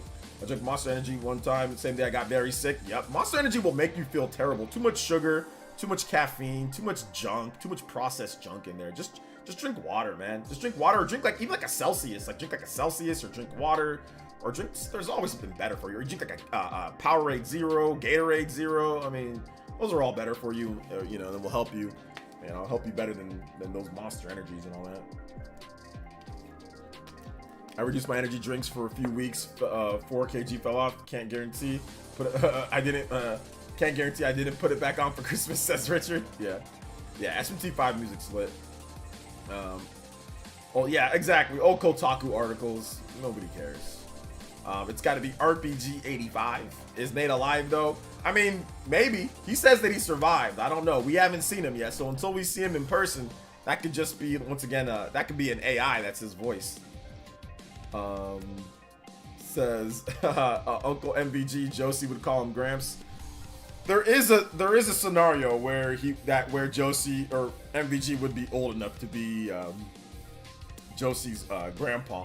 But I mean, like, they would have had to had, like, MVG would have had to had Josie's mom or dad, like, at a very young age, you know? Because Josie's 20, MVG's like 50 or like 51 or something like that. So that's 30-year difference. So they would have to have him at a very young age. But I mean, it's definitely possible. It's definitely possible. But when I was 20, my grandma was definitely not 50. When I was 20, my grandma was not 50. God bless her heart, you know, RIP to my grandma. So, but yeah.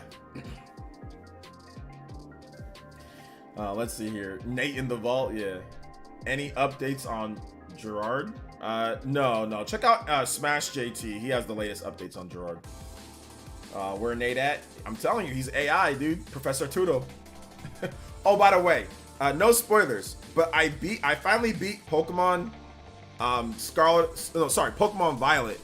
Holy smokes! That ending is freaking incredible. Why didn't anybody tell me the ending went so hard, dude? Jeez, like, it was like the coolest ending ever. Like, seriously, the coolest, best ending ever. Best finishing to a Pokemon game, hands down. Wild. That ending is so good. It was worth going through all the frame rate issues and all that to get to that freaking ending. Goodness gracious, they went ham on that ending. Loved it. So I'm doing the post-game stuff, and I'm doing the teal mask right now. Really, go back and finish. Just go back and finish it. Just, the game gives you so much experience points. I mean, you've got to be like around like level 60 something or so to beat the game. So I'd recommend being around that level. But even if you're not, once you get to one part called Area 0, that part, it's kind of crazy, you know? It doesn't run that great, but it's kind of crazy what they do in there. But that part's cool. But then what happens, like the ending, like the final boss battle and all that is just, and like the story is just super good, like super good. I'm not a huge fan of Team Star. That stuff's lame and corny. They should have cut all that out and made Area 0 a bigger part of the game. Yo, that's it with the big $20 JoJo Uroburos. I am very glad to be a part of these shows. I look forward to yes, 2024. Sir. This has been a great experience. Yes, sir. I'm glad to be a part of the Ninja Clan. Can't wait to be able to show what I have in due time 2024. Got great games here. Music theme of Rouge the Bat Saw 2. Yes, sir. Yes, sir. Thank you so much. I appreciate that. My man, Vadscent, one of the big elite ninja in the village, coming through with the big $20, and I'm blessed to have awesome elite ninjas like Vadscent here supporting the stream. Thank you so much, guys. You guys help me keep this stream going each and every single day. Thank you guys so much. Thank you for the big 20. You are now the Hokage and Stream Ninja. Let's go. Anybody that's 20 or more, you could beat up my man Vadscent on the board. Let's get it, man. Thank you so much, Vadscent. And let me get your music going here too. Thank you for the big 20. Like I said, anybody does more, you can pass them up. And let's get your combos on here, guys. We're almost at that 35 times combo, which we don't have an official thing for it, but we will play the combo breaker. And let's get your music going here as well. Then we'll get back to comments. Thank you so much, Vadscent. Appreciate that. All right, so you want Rube the Bat, an SA2. All right, thank you so much, man. Appreciate that.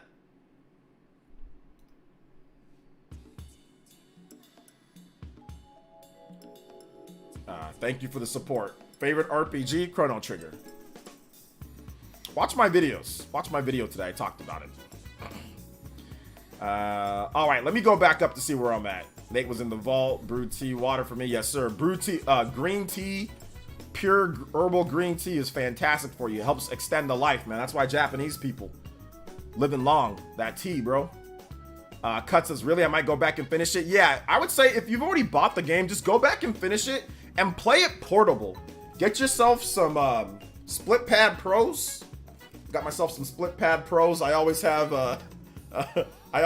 what's it called, ready to go. This game is like constantly in my plane, just like on sleep.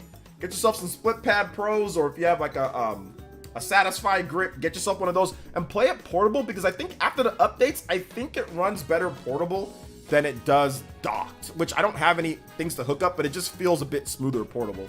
So that might be a thing. I thought the game was good. Just want some performance updates. I beat Scarlet. I haven't played the DLC yet. I think Scarlet is better than Violet. My daughter played Violet. I don't know. I mean, they just have different Pokemon in there.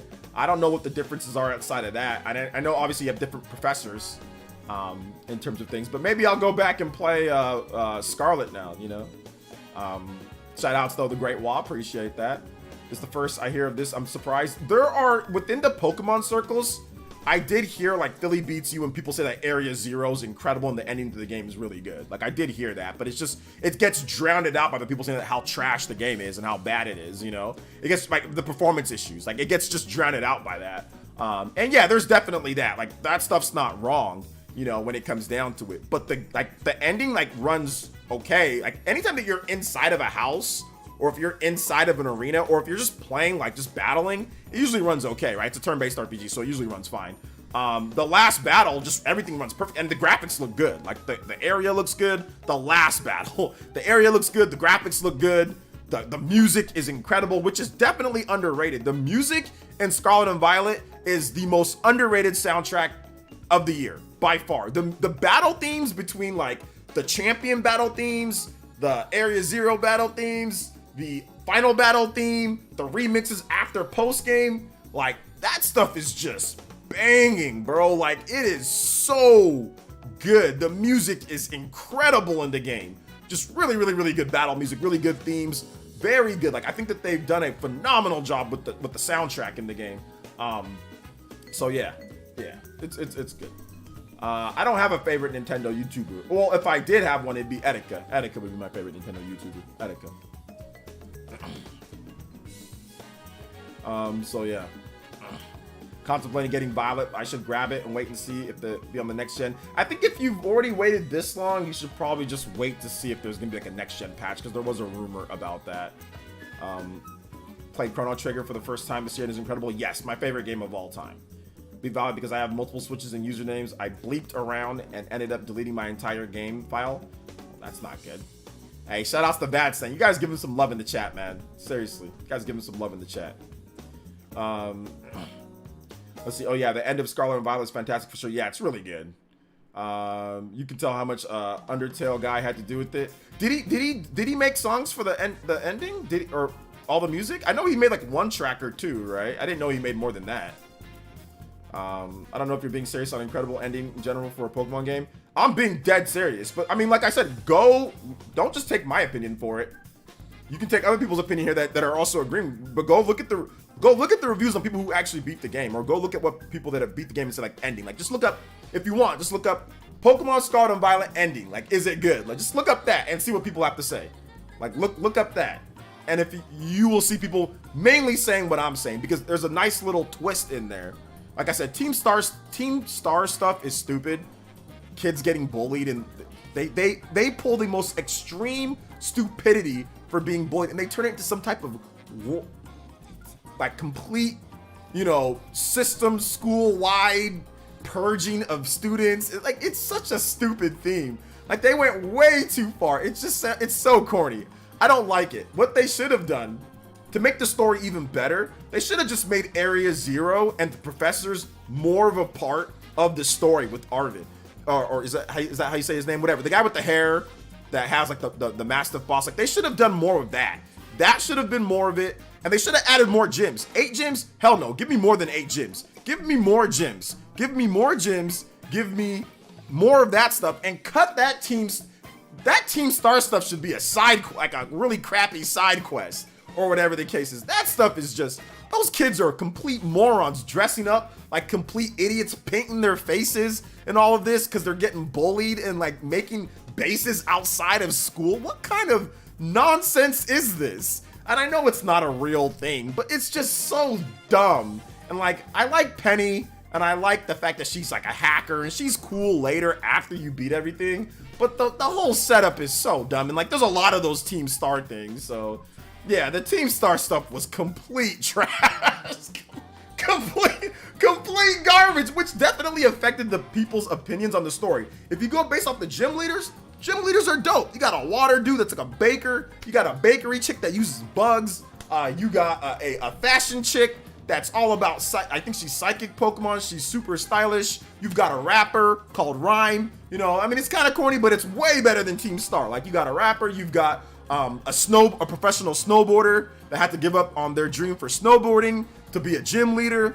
You've got the La Primera or whatever her name is, this tall Mexican chick with long black hair. She looks cool. Like, you got these dope gym leaders. They got these stupid kids that are out here acting insane over getting bullied. You know, acting just completely insane over getting bullied. Completely ridiculous. Making big automobile, like, what is wrong with them? Like, what? Making big automobiles and fighting people on top of bases with where'd they get the money for that? This is insane. If I was their parents, I'd smack them back into Gen 1. I would slap them so hard back into Gen 1 or Gen 2. These are like kids. They're like 14 and they're sitting there doing all this insane. Let's see here. Also, yeah, the I know or whatever her name is, she's actually pretty cool because she's like a streamer. So obviously I'm a streamer, so it made sense in terms of some of the stuff that she was saying. So that was cool too. Like all that stuff was dope. Like I like the gym leaders, you know. But no, it was an actual incredible ending. Like, there's a good twist. There's a good father. Let me not say that. There's a good twist at the end. Oh, let me put my foot in my mouth real quick. There's a good twist at the end. There's a good thing that was happening. Like, there's some good stuff. There's some good stuff with it. So, I saw a rumor saying Toby Fox, Undertale creator, helped with all the Area Zero music, which makes sense. Oh, okay. Was it a rumor? Or? Yeah, I'm not spoiling it. I'm not spoiling. Sorry. Let me just put my foot. I put my foot in my mouth. I'm not gonna spoil. Not spoiling. I pride myself on not spoiling games. A lot of you guys might want to go back and check it out now, so I'm not gonna spoil it. So yeah. No, I didn't almost spoil it. I just don't. No, you guys already know in the game. Arvin, their dad is Tudo or their mom is the whatever, right? Or whatever the case is. So that's already in the game. That's already established in the game. I just didn't want to say anything after that. But we already know that's that. So yeah. So there'll be some rich kids. Yeah, some of them are rich. Yes, some of them are rich. Yes, there's one guy. I do like the ninja guy, and I do like the Team Star guy with the where he has like the cane. He's like rich. I like them, but the whole setup for Team Star is stupid. They should have put an evil organization in there because there's really no evil organization in Paldea like Team Rocket or Team Galactic or those teams are lame too. But they should have made it like you know what would have been dope? A Splinter Cell. A Splinter Cell of Team Rocket comes over to Paldea or something like that, and they try to cause havoc for the students at school, right? Or like double agents that are doubling as Team Rocket or a team from the past, and that they're bullying those kids, and then you have to find out why those specific kids are bullying them. That would have been better than just randomly being bullied for. There's like this tall chick that paints her face and she can like literally choke slam. She's like 6 foot tall, dude. She can literally choke slam every kid there. And they're talented Pokemon trainers too, by the way. They're all talented. Why the hell would you be bullied? Like, it makes no sense why these kids are even bullied in the first place. Literally, there's one chick, part of Team Star. She's like 6 foot. She's buff. And she can literally kill anybody that she wanted to. She's got great Pokemon. Why would they be bullied? Like, this makes the Team Star stuff is really dumb. And it brings down the story because you got to do the Team Star stuff. But, you know, whatever. So, yeah. Yes, the Penny reveal is good. Penny reveal's good. You know, that's good afterwards. The fact that she does certain things in terms of post-game or at the end of the game, that's cool. Like, I like her team. Her team is dope. Like, I'm a fan of that. I like EVs, so what, like, you know, EV transfer, like, that's cool. She's cool, but the whole setup, why she did it and what was going on and everything, like, the whole setup is stupid. It's just dumb, and it drags the story down. It really does. Otherwise, the gym leader stuff is fun. Figuring out, like, the different ways to get into the gyms and do them is fun. The end game is fun. The post game is awesome. There's some cool post game stuff that's really good. The showdown, the Elite Four stuff is really cool. It's fun to fight the different Elite Four people. I mean, all of it, they're designed very well. You know, so I enjoyed it. I really enjoy the game. It's actually the first time that I beat a Pokemon game, and the post game, like, I'm actually interested in, like, beating the game and doing post game since Pokemon Black and White 2. I don't like the Pokemon, oh no, X and Y, sorry. The 3DS games outside of X and Y, I just stopped caring, like Ultra Sun, Ultra Moon, or I just stopped caring. Omega Ruby Alpha Sapphire, already played it. Just, I didn't care at all. Sword and Shield, stopped caring.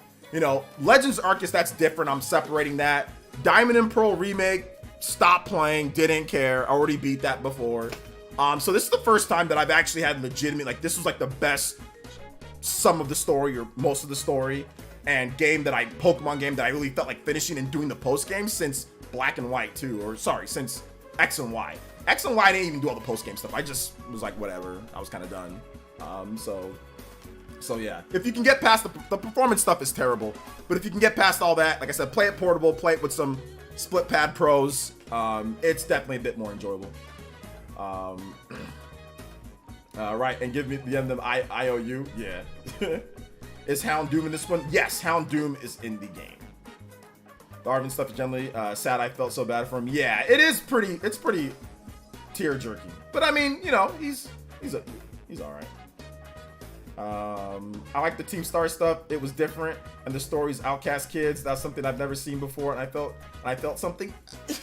But Kid Krypton, the way that it was set up was not done well. Like, the story behind it was absolutely, like, it's ridiculous. Where did they get the money to do all this? Oh, no, I know how they got the money to do it all, but it's just dumb. Where are their parents? What is going on there? Why are they building bases and having adults follow them or other teams? Like, it just doesn't make sense. It would have been better if they brought in a actual evil team, right? Like a Team Rocket. And once again, they hide themselves as students, and then they bully those kids, and then Team Star has a bigger motivation, and then you find out the real big bad person is Team whatever, right? So if there was some type of Splinter Cell team in there that got in and was bullying the kids for a reason, because of money or because of the Pokemon talent, or they were trying to steal their Pokemon or whatever, that would have been better than, we were bullied, so we took the most extreme measure, which is go all around Paldea in multiple bases with huge cars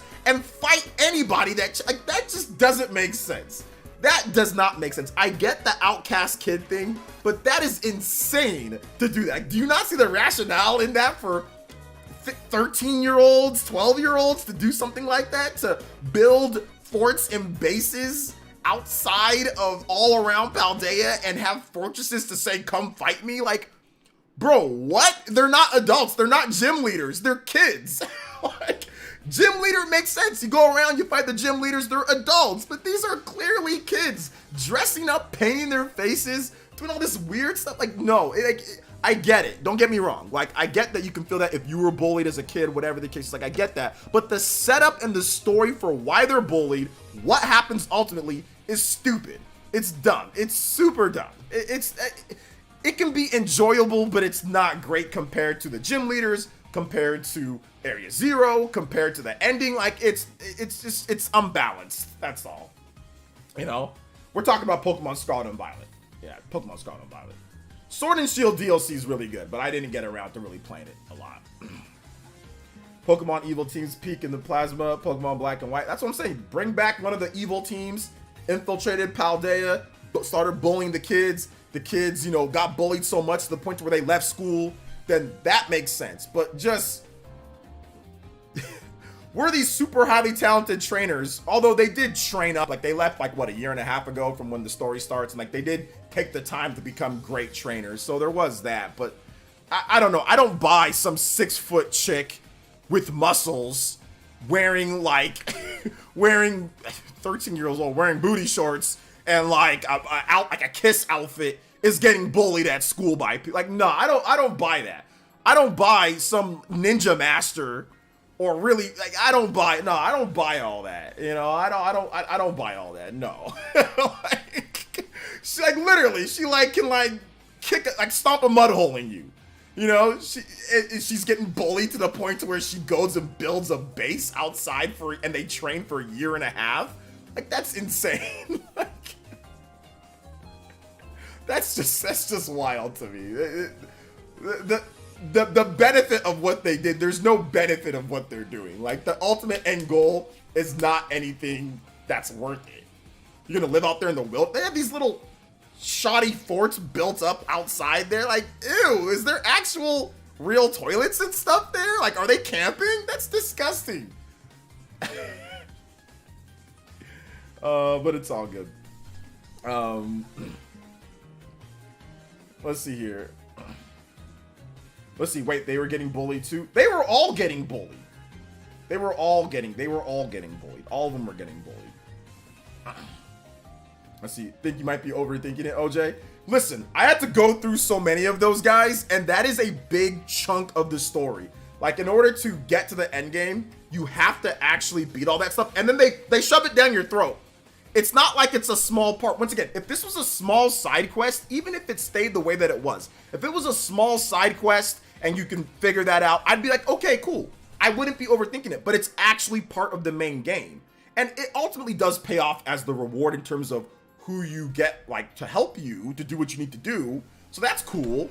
It wraps up okay. But what I'm saying is that it's a huge chunk of the game. It's a big part of the story, and I think it's part of the reason why the story, people don't realize why the story's good is because, oh man, they probably played, you know, Team Star stuff and was like, man, this story's dumb. Now, if you gym leaders, you know, and everything else is fine, you know, and the Titan battles are cool. Like fighting a big old huge Titan and then it, you know, go like that's cool. I love the Titan battles are cool.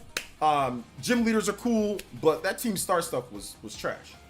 So it's not even like, trust me, if you played through, you would know exactly what I'm talking about. Like, you would be like, you're not overthinking it. A lot of people have the same opinion. Now, not everybody. There's some people that like it. I know Kid Krypton or whatever, he likes it, and that's fine. It's okay to like it. I think it helped drag the story down a little bit. I think it helped reduce how good the story was, you know. Hey, what's up, Kirindis? Welcome. Yeah, Team Galactic, Team Rocket, one of those should have infiltrated. Let's see here. Feeding the legendary Mon to join you was so damn corny. No, that's, whoa, wait a minute. No. The Titan battles, then you feed the legendary, no. That's one of the best parts because every time that you feed the legendary Pokemon, the Meriodon or Koreodon or whatever you've got, it gets a new ability. It can fly, or it can run up walls, or it can jump higher. No, that's dope. What you talking about? And it ties back in once you beat the game, like with the Mastiff or whatever that Arvin's guy is. It ties back in very nicely. That's actually one of the best parts. Trust me, it comes together at the end. It really does. If you play through to the end, go through all of that stuff that you do, feeding the Pokemon, the sandwich things, and like with the other guy, trust me, it's really good. And some of the showdowns that you have, it's really, really, really good. It's good stuff. Trust me.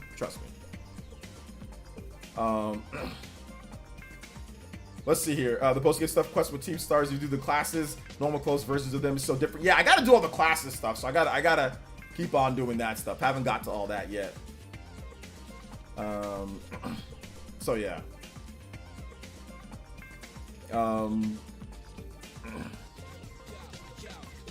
See, Black and White have the best evil teams, hands down. I'm a Gen 1er, so I'll take Team Rocket. I'm a Team Rocket guy, man.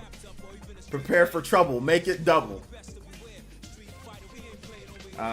Prepare for trouble, make it double. But yeah, check out, like I said, you guys can be the judge for yourself. Pop it back in, you know, when it comes down to it, man. Pop it back in and check out the game for yourself and beat the game. Just beat the game. It's not hard. Beat the game and then see what you guys think, and then I guess we can talk about it more and all that. So I need the legendary Pokemon to traverse the world of Hyrule. All right. It's all good though. I guess that's that for Pokemon though. I think we've talked about it quite a bit. Let's go and let's see what time are we at. I am not really paying attention to the time.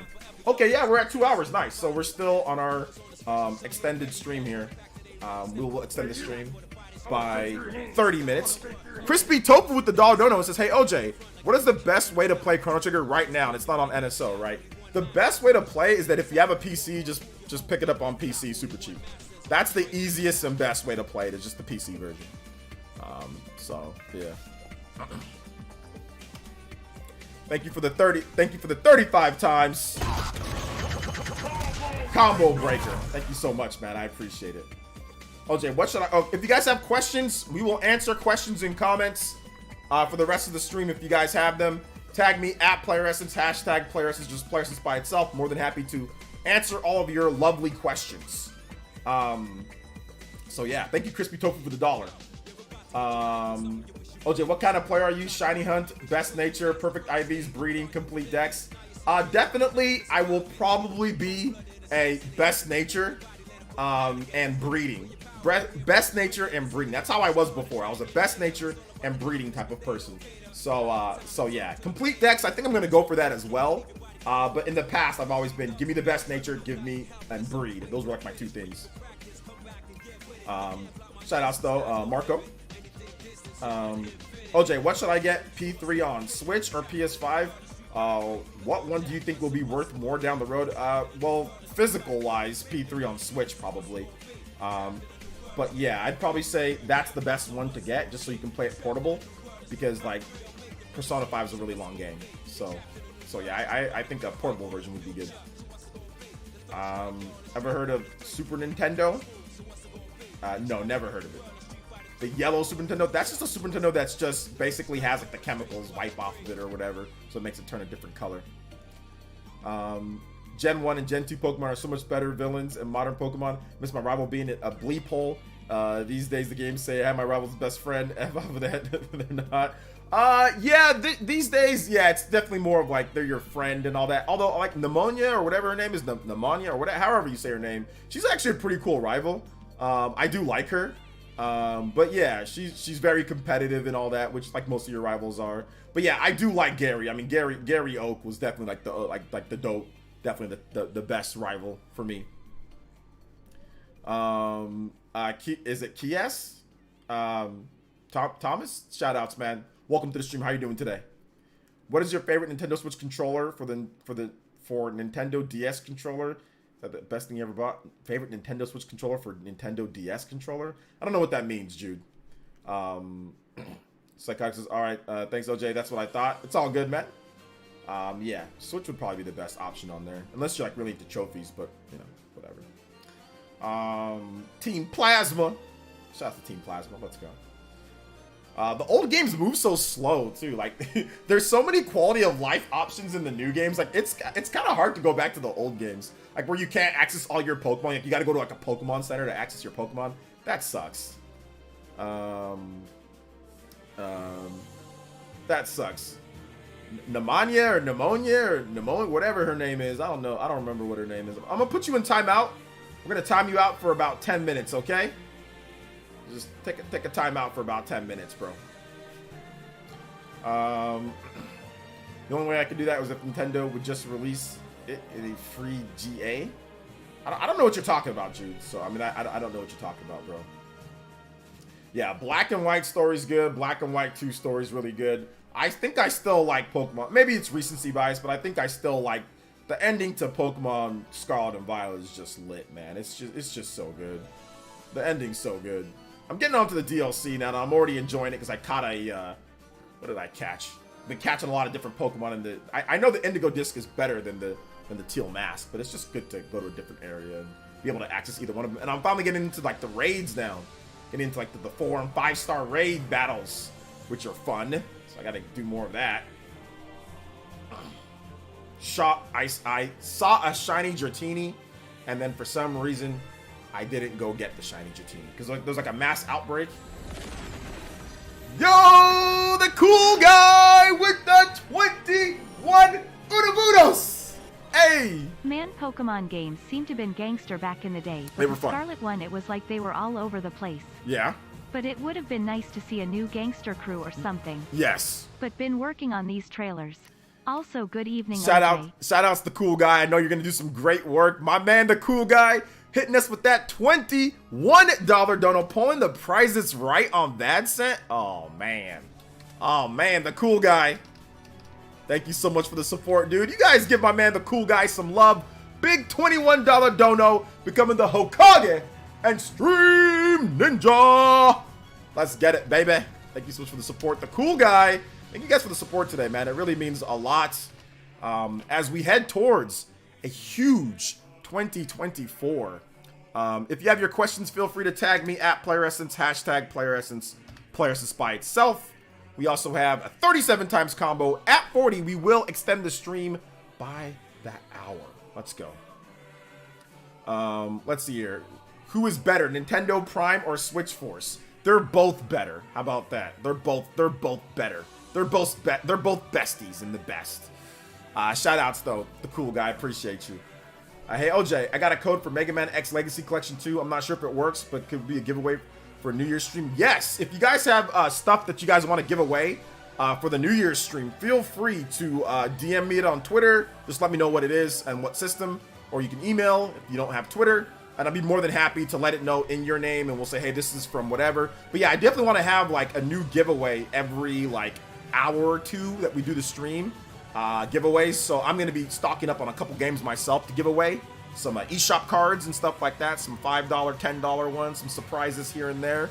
And then, of course, some games as well. I got some more Valkyria Chronicles to give away because I love that game and it was super cheap, so I just bought a bunch of them.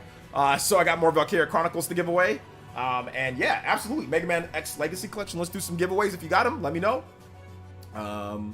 Lugia? Yeah, Lugia is cool. Nemanja. Is that the name? Yes. Is it Nemanja? Pneumonia or pneumonia? I don't know how to say it. They don't have voice acting. So need voice acting for the next game for sure. There's some scenes that just don't hit without that voice acting. So shout out to J2 Blue. Appreciate that, man. Appreciate it. Thank you so much for the support, dude. New Year's I'll be Super Nintendo World, which I went the grand opening of. Nice. It's all good. You got a cell phone? Tune in from Super Nintendo World. Let's go. Tune in from there, baby. We'll be live. The New Year's special is actually it's not this week technically. It's next week. It's Monday. So yeah. It's next week. So next Monday. Well, actually, technically, it'll be this week because it's on Sunday. So if you count Sunday as this week, it'll be. So I'll be streaming early. So yeah, it'll be this Sunday for it. So pretty good stuff. Yo, what's up, Rafkus? I'm doing good, man. How are you? I am having a great night. I cannot complain. Just finished I gotta finish my water right now, guys. Finished up. 4 bottles of water. Hold up, there's a little bit left in this one, so. 4 bottles of water since I sat down here to stream a couple hours ago. So I think I'm hydrated. Let's see. Dang, I can't get lucky with the date. Maybe I'll win a game. Don't worry, Johnny Disorder. 2024 will be your year. Get back to the gym or exercise, right? Mental health on point. You hanging out here, trust me, you are going to find that date, and you are going to potentially win a code as well. You will do both. Hey OJ, do you think Dragon Quest 3 HD2D could be a Switch time exclusive? It could be. I also think that it could be for the next gen Switch too. And current gen Switch, so that's why they're holding on to it and not talking about it yet.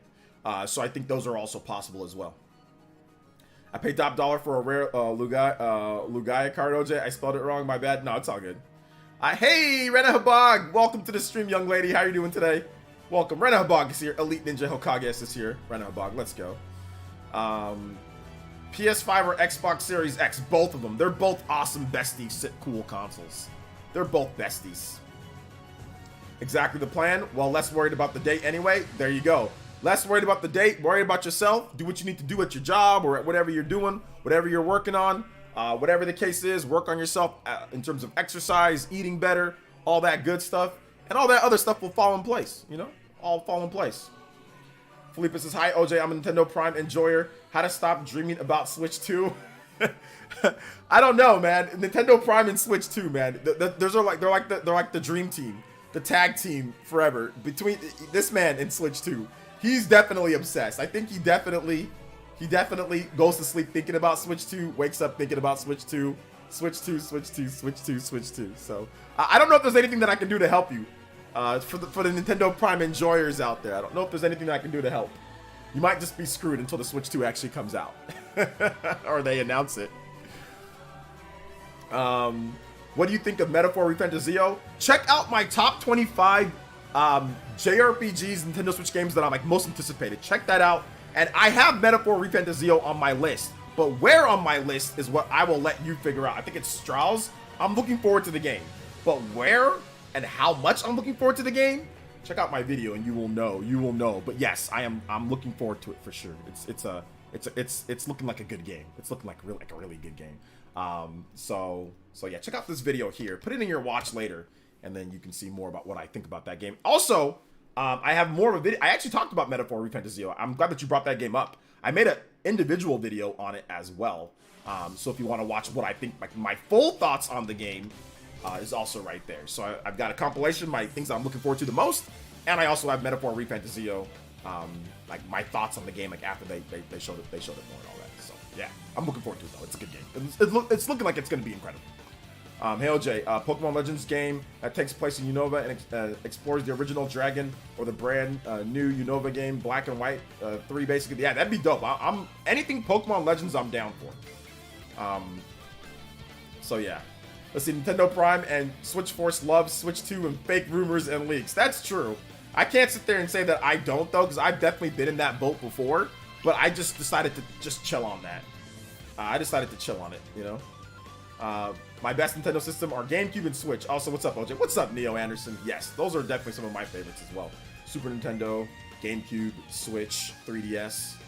Already bought Valkyria Chronicles 5. Bought Valkyria Chronicles 5 years ago. And man, it's such a good game. So is Valkyria Chronicles 4. Hopefully VC 2 and 3 gets remakes or remasters someday. One of these days, man. Yeah, Xenoblade Chronicles 2. Still, move forward. You gotta put the still, comma, move forward, exclamation mark, combat theme 3. Xenoblade Chronicles 2 is awesome. Love Xenoblade. What's the better movie, Morbius or Alvin and the Chipmunks? They're both awesome, the bestie movies. They're both incredible. What's the better leaker, Zippo or Mar? Is that Mar Komaro guy, Detective Pikachu guy? The better leaker. They're both incredible, always on point leakers that just get everything right. So I'm thankful for both of them for always being great leakers and getting things right all the time, right? Like, I think we can say that their track record are both spotless. So yeah, both super good. If you haven't seen my most recent video, it's actually picking up steam quite a bit. We already got nearly 10K views on that, so thank you guys so much. You guys really enjoyed the video today. A lot of comments, talking about the game and everything. So yeah, man. If you guys haven't seen it, make sure you put in your watch later as well. Remember, we got new videos almost daily on the channel too, guys. Well, for the most part. Well, just check, hit the notification bell. Let's see here. The Penguin guy has a spotless record. We can trust him so far. Yes, Felipe is joking around though. He's not serious. Felipe is joking around. But no, it's all good, man. It's all good. Man, it's a nice day today, man. 60 degrees, I can actually wear a tank. What's up, OJ? Switch is my favorite Nintendo system. Then it goes down in order, except N64. N64 is my least favorite Nintendo system, almost bordering on not liking it. Yeah, I think N64 was it was valuable in terms of how it progressed 3D gaming. But yeah, definitely long delays, not a lot of titles, no RPGs. Like, there's a lot of issues. Love the newest video. Thank you so much, Matthew Jenkins. All right, and the snort. Are you turning into DSP, OJ? The right. That right and the snort? I don't know what you're talking about. I did not snort or that right. I don't know what you're talking about, man. You mean like I have a sniffly nose and I went like I sniffles, but that's not snorting. Snorting is like like that. Like that's snorting. So I definitely did not snort. But I had a little bit of a sickness, so I sniffled a little bit because of snorting. Samus Hunter is 50-50. Samus Hunter doesn't make videos anymore, or she doesn't talk leaks anymore. So Samus Hunter, I don't think she's even 50-50. I think Samus Hunter just takes what other people say and just says it. So yeah, I don't know. Samus Hunter is the most reliable leaker. That is definitely not true. That's definitely cap. Make it cap and happen. Making it happen, Captain. That's definitely cap. Samus Hunter is not the most reliable leaker. She is not the most reliable leaker. Absolutely not. No. How about no? Yeah, Samus Hunter, she doesn't even do anything anymore. So yeah, man, as an old guy in his 30s, you're old in your 30s, Uncario? I can't believe how much I'm looking forward to Switch 2. Well, kind of embarrassing, but I've been this hyped for a console since the N64. I was a child back then. First of all, one, you're a young man. You're in your 30s. You're a young man. Two, you should be excited for the Nintendo Switch 2 because the Nintendo Switch has been a beast. So there's going to be a lot of hype and anticipation. This is the type of hype that we should have for a new Nintendo system. It should be this big. Obviously, it wasn't as good because of what the Wii U was. People weren't as hyped for the Switch. But now that it's successful, Nintendo's got all their games under one development house, in terms of their games, absolutely should be excited for it, be looking forward to it. Always watching videos and respect the grind for daily videos. Thank you so much, Marco. Appreciate that. Pioro is the best leaker right now, and he's not been wrong. Yeah, he's the best leaker. He's the best one. I want Switch 2 video. How many times should I say take everything with a grain of salt? That's the Nintendo Prime special. Take it. Oreos. Can anybody explain to me? Maybe I should ask Prime himself, but maybe you know since you watch the videos. What is the Oreos and what are the purple eggplants? What are the Oreos and eggplant jokes? Is that I thought it was maybe some type of play like on Review Tech USA, like cucumbers.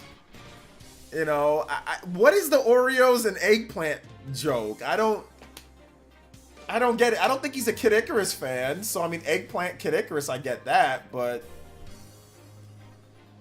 I don't know. I don't understand the Oreos and eggplant stuff. No idea. I think he's doing it for the kids. Maybe he's just doing it just to be silly. I gotta ask Prime. I need to be on his podcast soon. I think I'm gonna go on his podcast soon, and I need to ask him what is with the Oreos and the eggplants, and he makes them showers them over him, and I'm just like. I was watching one of his vids, or I've actually watched a number of his vids lately, and he has eggplants and Oreos. I don't get it. Does he like eggplants and Oreos? I don't understand the backstory there. Maybe I need to go to more of the live streams. Maybe there's the backstory there. Because there's a lot of stuff that we do here that people wouldn't know about, like the Buck Bumble stuff and all that. If you don't know the backstory, like the JoJo Boys and stuff like that. So there's a lot of stupid stuff that I do as well. But in my videos, I don't really do that stuff in the videos. I do them on the live stream so I can explain it. But in the videos, I don't. JoJo Boys in the video. I don't do all that stuff in the video, so you want to understand, let's see, eggplants are in a lot of NES games, Kid Icarus, Ice Climber, and Wrecking Crew. Yeah, I get that, but what does that have to do with whatever video or what's going on, So I don't get that, Hold on. This is awesome music. I like Xenoblade Chronicles 2, guys, but we're gonna go back to Zanza the Divine. Can't wait to Nintendo do power better than a PS4. Well, once again, this whole power to this and that, I'm not looking at it that way. I'm looking at it from a unique individual design perspective in terms of what they're going to do with their games themselves and what technology they're bringing to the table. What's the new thing as well. So, I mean, we've already seen what the power of a PS4 can do or what's above that. It's the same. It's the graphics. It's graphics. Nice graphics. It's going to be about the other things. It's going to be about the games itself, Personally, that's just me, though. Take a shot every time PlayerEssence says Xenoblade. No, I will not. I don't drink like that, so no. When you have newer tech, you can't say it's comparable to 2013 hardware. Exactly. But like I said, I think Jim knows that. But he's just specifically, like he says, talking about the first-party games specifically. Review Tech has cucumbers, Nintendo Prime has eggplants. I hope it doesn't go farther than that. I think, is that what it is? Is it like he's trying to be like, I think it's trying to be like a review tech, like silly type of like, you know, kind of be silly. But the problem is that review tech completely leans into his meme status and like his lolcow status. Nintendo Prime was never a lolcow. He was never like a lolcow on that level. So the eggplant and the Oreo stuff doesn't make any sense because he was never a lolcow. And he's never really going to be a lolcow, you know? So, I don't like, review tech, it makes sense. Like birds, man, breasts, you know, all that stuff that he does. It's like he does that, you know? Like, that's just what he does. That's like his thing. But like, Prime's not that, you know? So I don't get it. But hey, like I said, maybe I'll figure it out. I'll figure it out soon. I'm going to ask him. Like I just say pause for pause. Now Review doesn't do cucumbers. Remember, YouTube deemed it being not safe for work. LOL. So now he just uses birds and chickens. Oh, okay. Well, he used to do the cucumber stuff. He used to do, which is insane. You know, it's a cucumber. So what if somebody's cooking a cucumber or slicing a cucumber or making food with cucumbers? But I guess no, Review Tech would do kind of like suggestive things with the cucumber. So it makes sense that they said, all right, enough of this. Because advertisers absolutely would be like, no, we're good. You know, like we're good on that, right? And he has 1 million subs, so. People don't care about innovation / creativity, OJ. Only power, sad. I mean, I think that there's some people, true. But I think there's a lot of people that really, you know, want to be creative and do different things. Let's see here. It says Review Tech is too obsessed with DSP, in my opinion. Kinda, but I mean, when you can make fun of DSP, you can make money off of that, right? So that's the reason why maybe he's obsessed a little bit, because you can make money off of it. And he does make money off of it, which is good for him, right? And they've had their back and forth too. Didn't know Nintendo Prime, but he looks like RGT's lost cousin. That's not right. There's a lot of people that look like in that same type of way, you know. A lot of Nintendo or gaming YouTubers just in general. But yeah, I mean, lost cousin, stop, man. I think RGT would take exception to that if he said that. Wait a minute, I look like him. To the point that RTU himself started to become like DSP at times. When was that? About what? Like, what do you like? Give me an example of what you're talking about.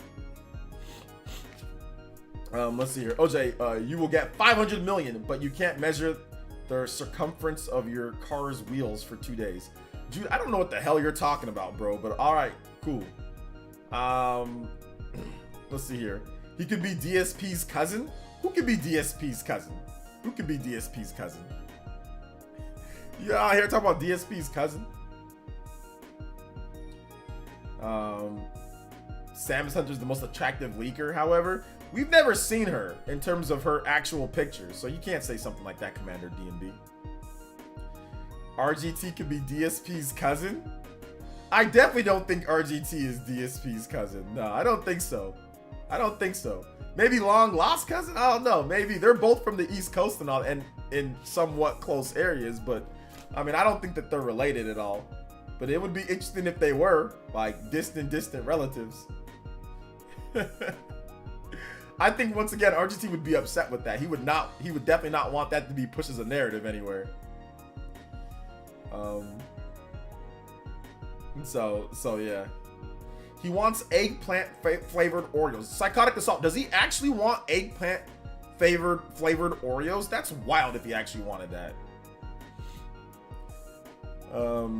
That is absolutely wild if he actually wanted that. Like the donation outrage and his feud with side scrollers over Melanie Mac, LOL, and maybe him kind of backtrack on fighting the courting due to taking care of his daughter, etc. Okay, yeah. Okay, listen, you gotta take care of your family. Shout outs to Hash. Thank you for joining the Elite Ninja Village. Thank you so much, man. I appreciate that. You gotta take care of your family. But yeah, backing out of fighting the quartering, I mean, that was like an opportunity of a lifetime. Like, if I had the opportunity to fight the quartering, I would not back out. I mean, it would take a lot for me to back out. Like, I would hire a nanny or something like that. It would take a lot for me to back out of that. I would love to be able to punch the quartering silly. You know what I'm saying? Like, I would love to get the opportunity. And I even told Rich, I told him, I'm like, dude, don't mess this up, man. Like, no matter what you, like, if you need to talk to me, DM, like, if we, dude, like, don't mess this up. And, like, he messed it up. So, I mean, like, and I'm not, like, hating on him for that, because me and Rich are friends, but, like, dude, I really wanted to see him, like, beat up the quarter ring. You know, so, like, the fact that we were robbed of that was not good, you know? So, maybe one of these days they fight, or they can get a fight going.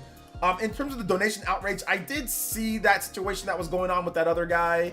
Like, you know, but I don't think he's ever done it quite like DSP, so, His feud with side-scrollers, they're like, I like Stuttering Craig. Like, you know, obviously he's one of my inspirations to why I did this, but his podcast is kind of crazy.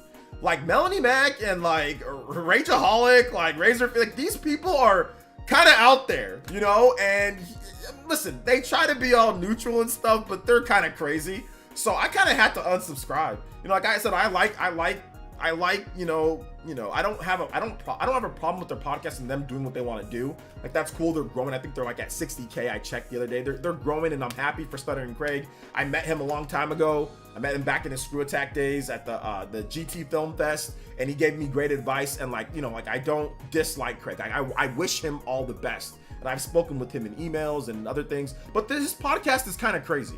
Like, I'm not gonna completely blame Review Tech for him going off on the podcast.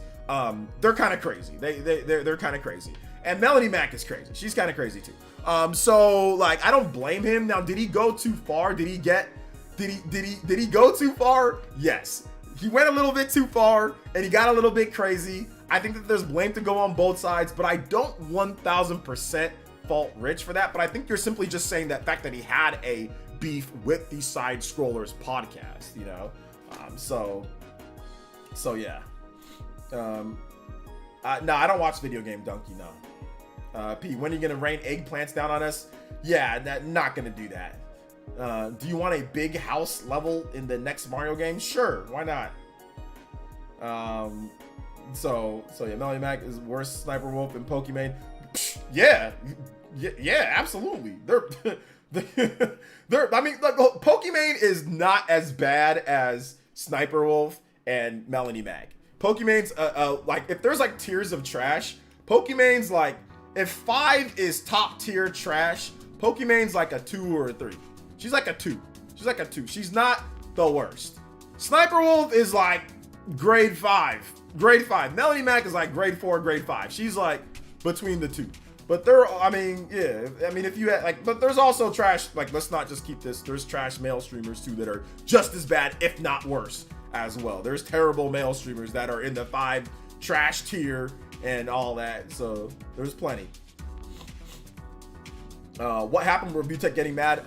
Long story short, Review Tech got mad at them over a situation that was said on his podcast over one of the guys that is gay on the podcast. So they got into a big argument over that because they bring on somebody else that also makes jokes about the community, and he felt like it was basically like they're grifters and all of that. Now, if you want the full breakdown, it's on there. Just type in Review Tech versus Side Scrollers and you can find their whole argument. And I mean, I've seen Rich mad before, but the way that he yelled in that podcast when they said, like, I think they told him to shut the F up at one point, and he was like, don't you dare tell me to shut the F up. I was just like, whoa. It was some sauce. You know, it was definitely a little bit of sauce on there. So it was good. It was funny. I found it to be entertaining. But like I said, they both went a little bit too far. Side Scrolls went a little bit too far. Rich went a little bit too far. But at the end of the day, people are people, bruh. It's entertainment is entertainment. And I value entertainment, boys and girls. Ladies and gentlemen, your boy OJ values entertainment. So I'm not going to sit here and demonize any one of them. I might call some people trash, but trust me, if they watch my content, they could probably pick me apart and call me trash too. And I have no problem with that. If they were to do that on their podcast or whatever the case is, have at it, you know? Like, I already told people a million times, whatever people got to say outside of these lines, hey, it's entertainment, it's content. Feel free, do what you got to do, you know? So unless it's, of course it's, you know, not slander. You know, if it's not slander, you're making up stuff, you're making up lies and saying that people did certain things illegal and all, and then they didn't do it. Okay, obviously don't do that. But if you don't like somebody, then that's fine, say it. If you don't like me, good. Don't like me. If you don't like me, good. Don't like me. Hopefully that makes you feel better. Not liking me, if that makes you feel better, do it. And that's the same thing that probably Pokemon and Melanie Mac and those people are saying about me. Oh, he's talking trash about me. He doesn't like me. Good. I'm like, that's fine. It's not that I don't like. It's just y'all trash tier, you know. But that's it. It's not like a hate or anything like that. Oh, I get mad too if I was having a serious conversation and someone tells me to shut the hell up. I quit a job over that. Yeah. They and like I said, he got very angry. It might be an interesting thing to react to, but I mean, I don't know. The subject matter is kind of touchy, so probably not. Even RTU fans and supporters were like, "Oh, Review Tech, what are you doing? This is clearly a trap from side scrollers." And that's fine. I mean, I think it might be a trap from them, and whatever it is, what it is. But it happened, and it happened. Like I said, I'm glad that it happened because it got us entertainment. You know. What's up, Paul Gale? Welcome to the stream. Welcome. So yeah.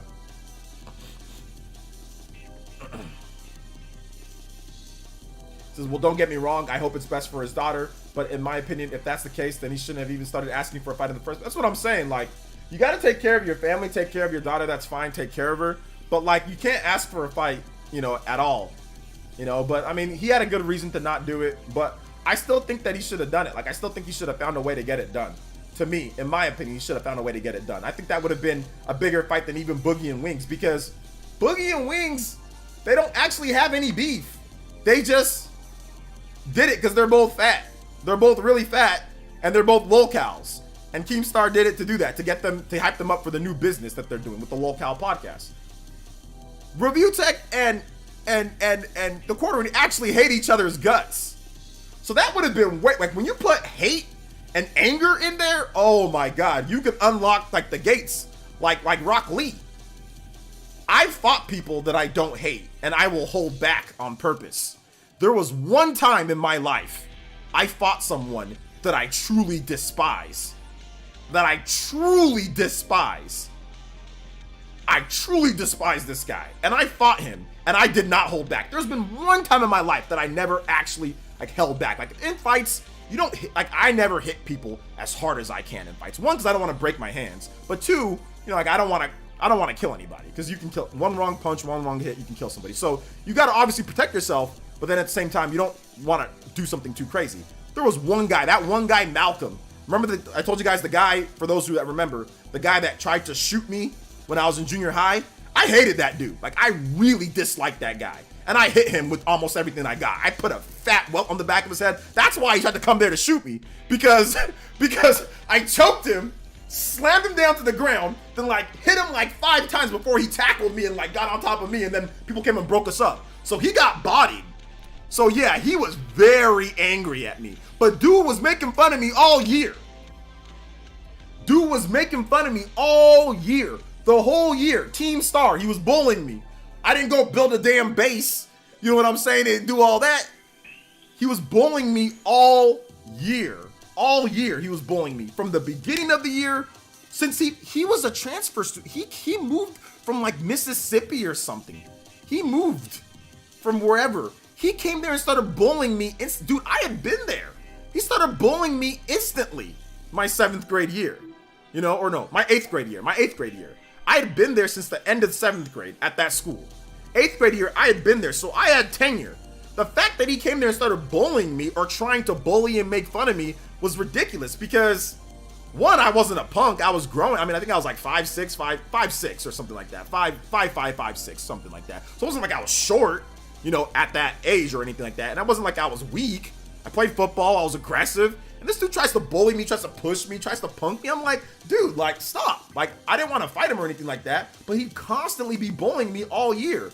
By the 4th quarter, I had enough of it. Kept on calling me DJ from Street Fighter, kept on making fun of how big my feet are. I wear a size 12 in some shoes, 11 and a half or 12. So my feet are big for I guess, for my height. It's not like I have like huge, like 15 size feet, but he kept on making fun of my feet. Most people don't wear a size 12 in junior high. So I was doing that. So he'd make fun of my feet, make fun of my shoes, make fun of my clothes, make fun of everything. And I would take it. I would just take it the whole year. I took it. 1st quarter, 2nd quarter, 3rd quarter, 4th quarter, I was having a bad day. I just didn't feel like dealing with nobody. And then he just says, he starts making, over there, DJ, your feet, you're Jamaican. And he kept on calling me Jamaican. I'm like, dude, you moron. I'm Nigerian. This dude thought he's a freaking idiot. This dude thought Jamaica was in Africa because he's an idiot, because he's a complete idiot. And he multiple times would tell me that, and he wasn't trolling either. Dude thought Jamaica was in Africa. I'm like, dude, you're an idiot. It's like freaking like Caribbean, or it's like it's not, it's not Africa. You're an idiot, dude. And he was doing that all year. And I already got people teasing me for being Nigerian and being African and not being like American black, even though I was born here. But clearly, I was Nigerian. So I got tired of this dude. I got so tired of him. So by the end of the year, he kept on doing that. And right in front of the office, dude, right in front of the office, I walk up to him. I'm like, dude, you're gonna shut the hell up. And he's just like, no. He's like, hi, DJ. I just freaking choked him. And he's like, ah. And then I just slammed him. And then I was just like, boom, boom, boom. I got like 5 hits in, put a fat well, and I was hitting him as hard as I could. And this man, I knew this dude had a headache. He had an ice pack, and they separated us. This dude had a welt. And oh my God, I was fuming. That, like I said, that dude wanted to kill me. He went home, talked to his uncle or talked to whatever. He grabbed the gun, but we got intel. He thought I was gonna be back from my suspension, because I got suspended for I think 3 days. He got suspended for a week. I got suspended for 3 days, and he thought I was gonna be back, I think, after 2 days. So he used to go by where I walk, and he was waiting there with the gun. He was just waiting there to shoot me, And somebody saw that they reported a kid out there with the gun on the side there, and they found out that it was him. So then they connected the 2 dots. Oh, he's waiting for me to go there. So for the rest of the year, I had to walk either around the other side, and they just suspended him for the rest of the year. Once they found that out, they just suspended him, alerted the authorities, and obviously his parents, because he lived like with his grandparents or something like that. So he found a gun somehow, and basically I either got rides around the other way, or I walked the other way, or they let me out a little bit early so then I can just kind of go. But yeah, they definitely, the police, and then they also had like the resource officer would be standing outside there with me, and then be like looking, and then say, okay, if you're gonna walk, he would just like walk with me for a bit and then go. So yeah.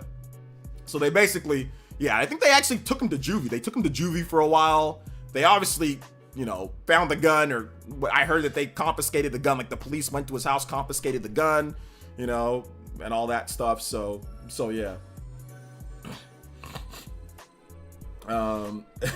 Hit him with the Homer. So yeah, definitely hit him with the Homer Simpson. But that's the reason why we hated each other. I mean, I don't think he hated me, but I hated him. Like, listen, I get it. African people are not normal black people, right? At least, especially back then. Now we blend in a lot more, at least better than we did before. I get that. You know what I'm saying? Like, I get that we're not, we speak differently sometimes. I speak proper. I don't speak like some people speak in the slang here, especially back in the 80s or whatever the hell this happened or whatever. All those decades ago when I was in school. Like, I get that. But at the same time, I don't think it's something to where you bully that person for being, like, we're both black. Like, I don't think you bully me for that for, like, the whole freaking year, So, like I said, I don't mind jokes every now and then, whatever. You can make jokes, that's fine.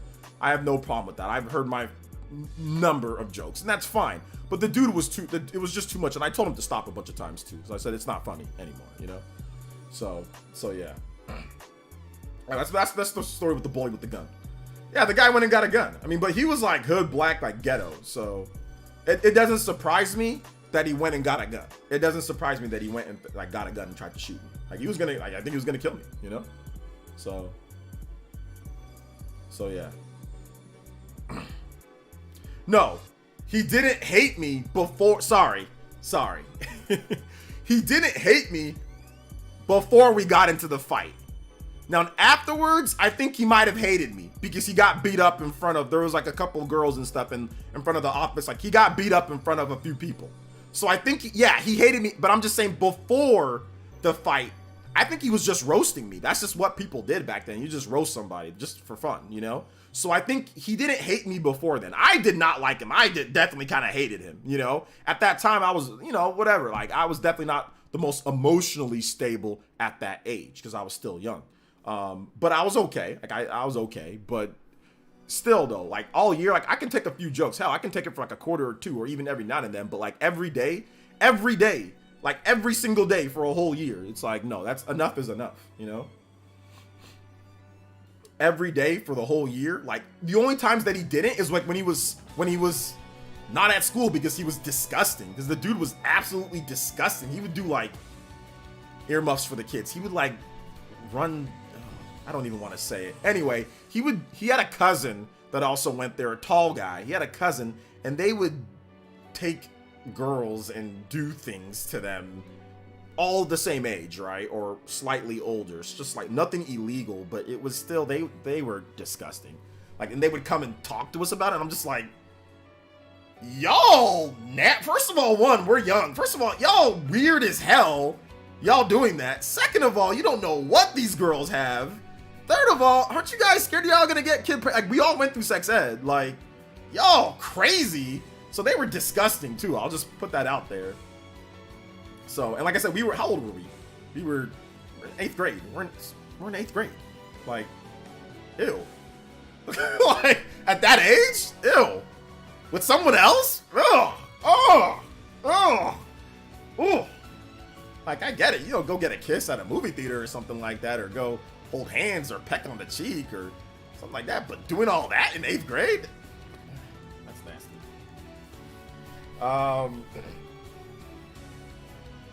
It's not talking, doing, not talking, Grandson Galley. Like, it's one thing to say whatever, but it's another thing to do that over and over with someone, like running choo-choos.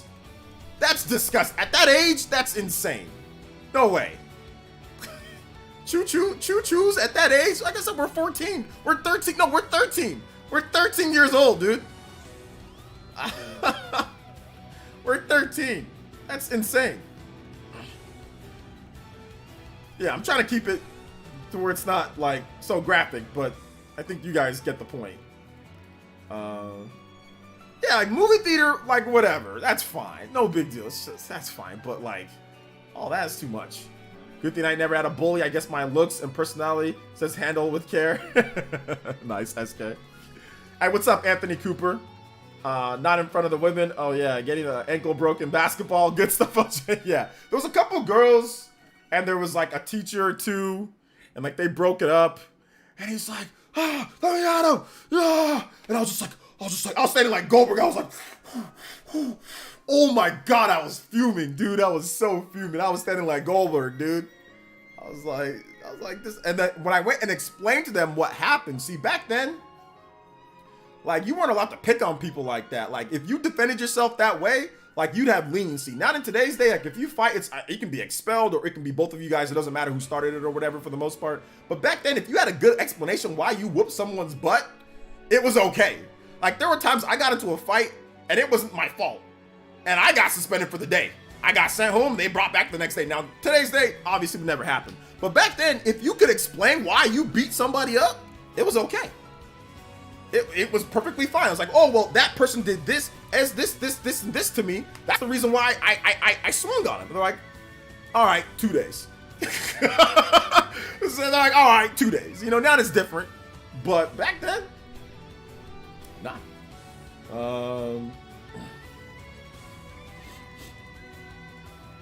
Let's see. Today, they try to put you in pro. Yeah, today, now it's like, man, they'll call the cops.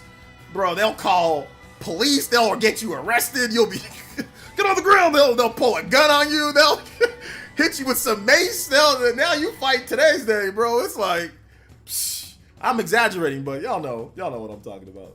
So yeah, man, it's crazy. It's wild in today's day. But yeah, it's all good though.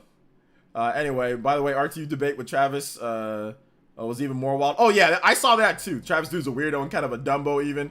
Watched the King. Yeah, I watched all of that, and yeah, he's definitely a weirdo and a little bit of a Dumbo as well. I agree. You said the bully was black. He was a guy from like Mississippi. He was like name was Malcolm. Talk like this. He's like from the deep south. He kind of have like a high pitched voice. Talk like this a little bit.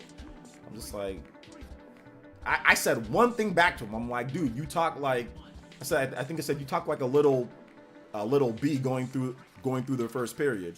And like ever since then, he like relentlessly bullied me. And once again, I only said that to him because he started it. And I only said that to him after he had freaking bullied me for like 2 months. So then when I finally said something back, I'm like, well, you talk like this. And he was even more relentless, like with this bullying after that. You know, he's like, oh, how dare you say, because usually I just be like, ha ha ha, or I just be like, well, whatever. I just like walk away. But like I actually said something back, and like he was like, how dare you? And like ever since then, like, I guess that was like the second quarter, right? He just intensified his bullying like throughout the year. Like it got worse and worse, you know?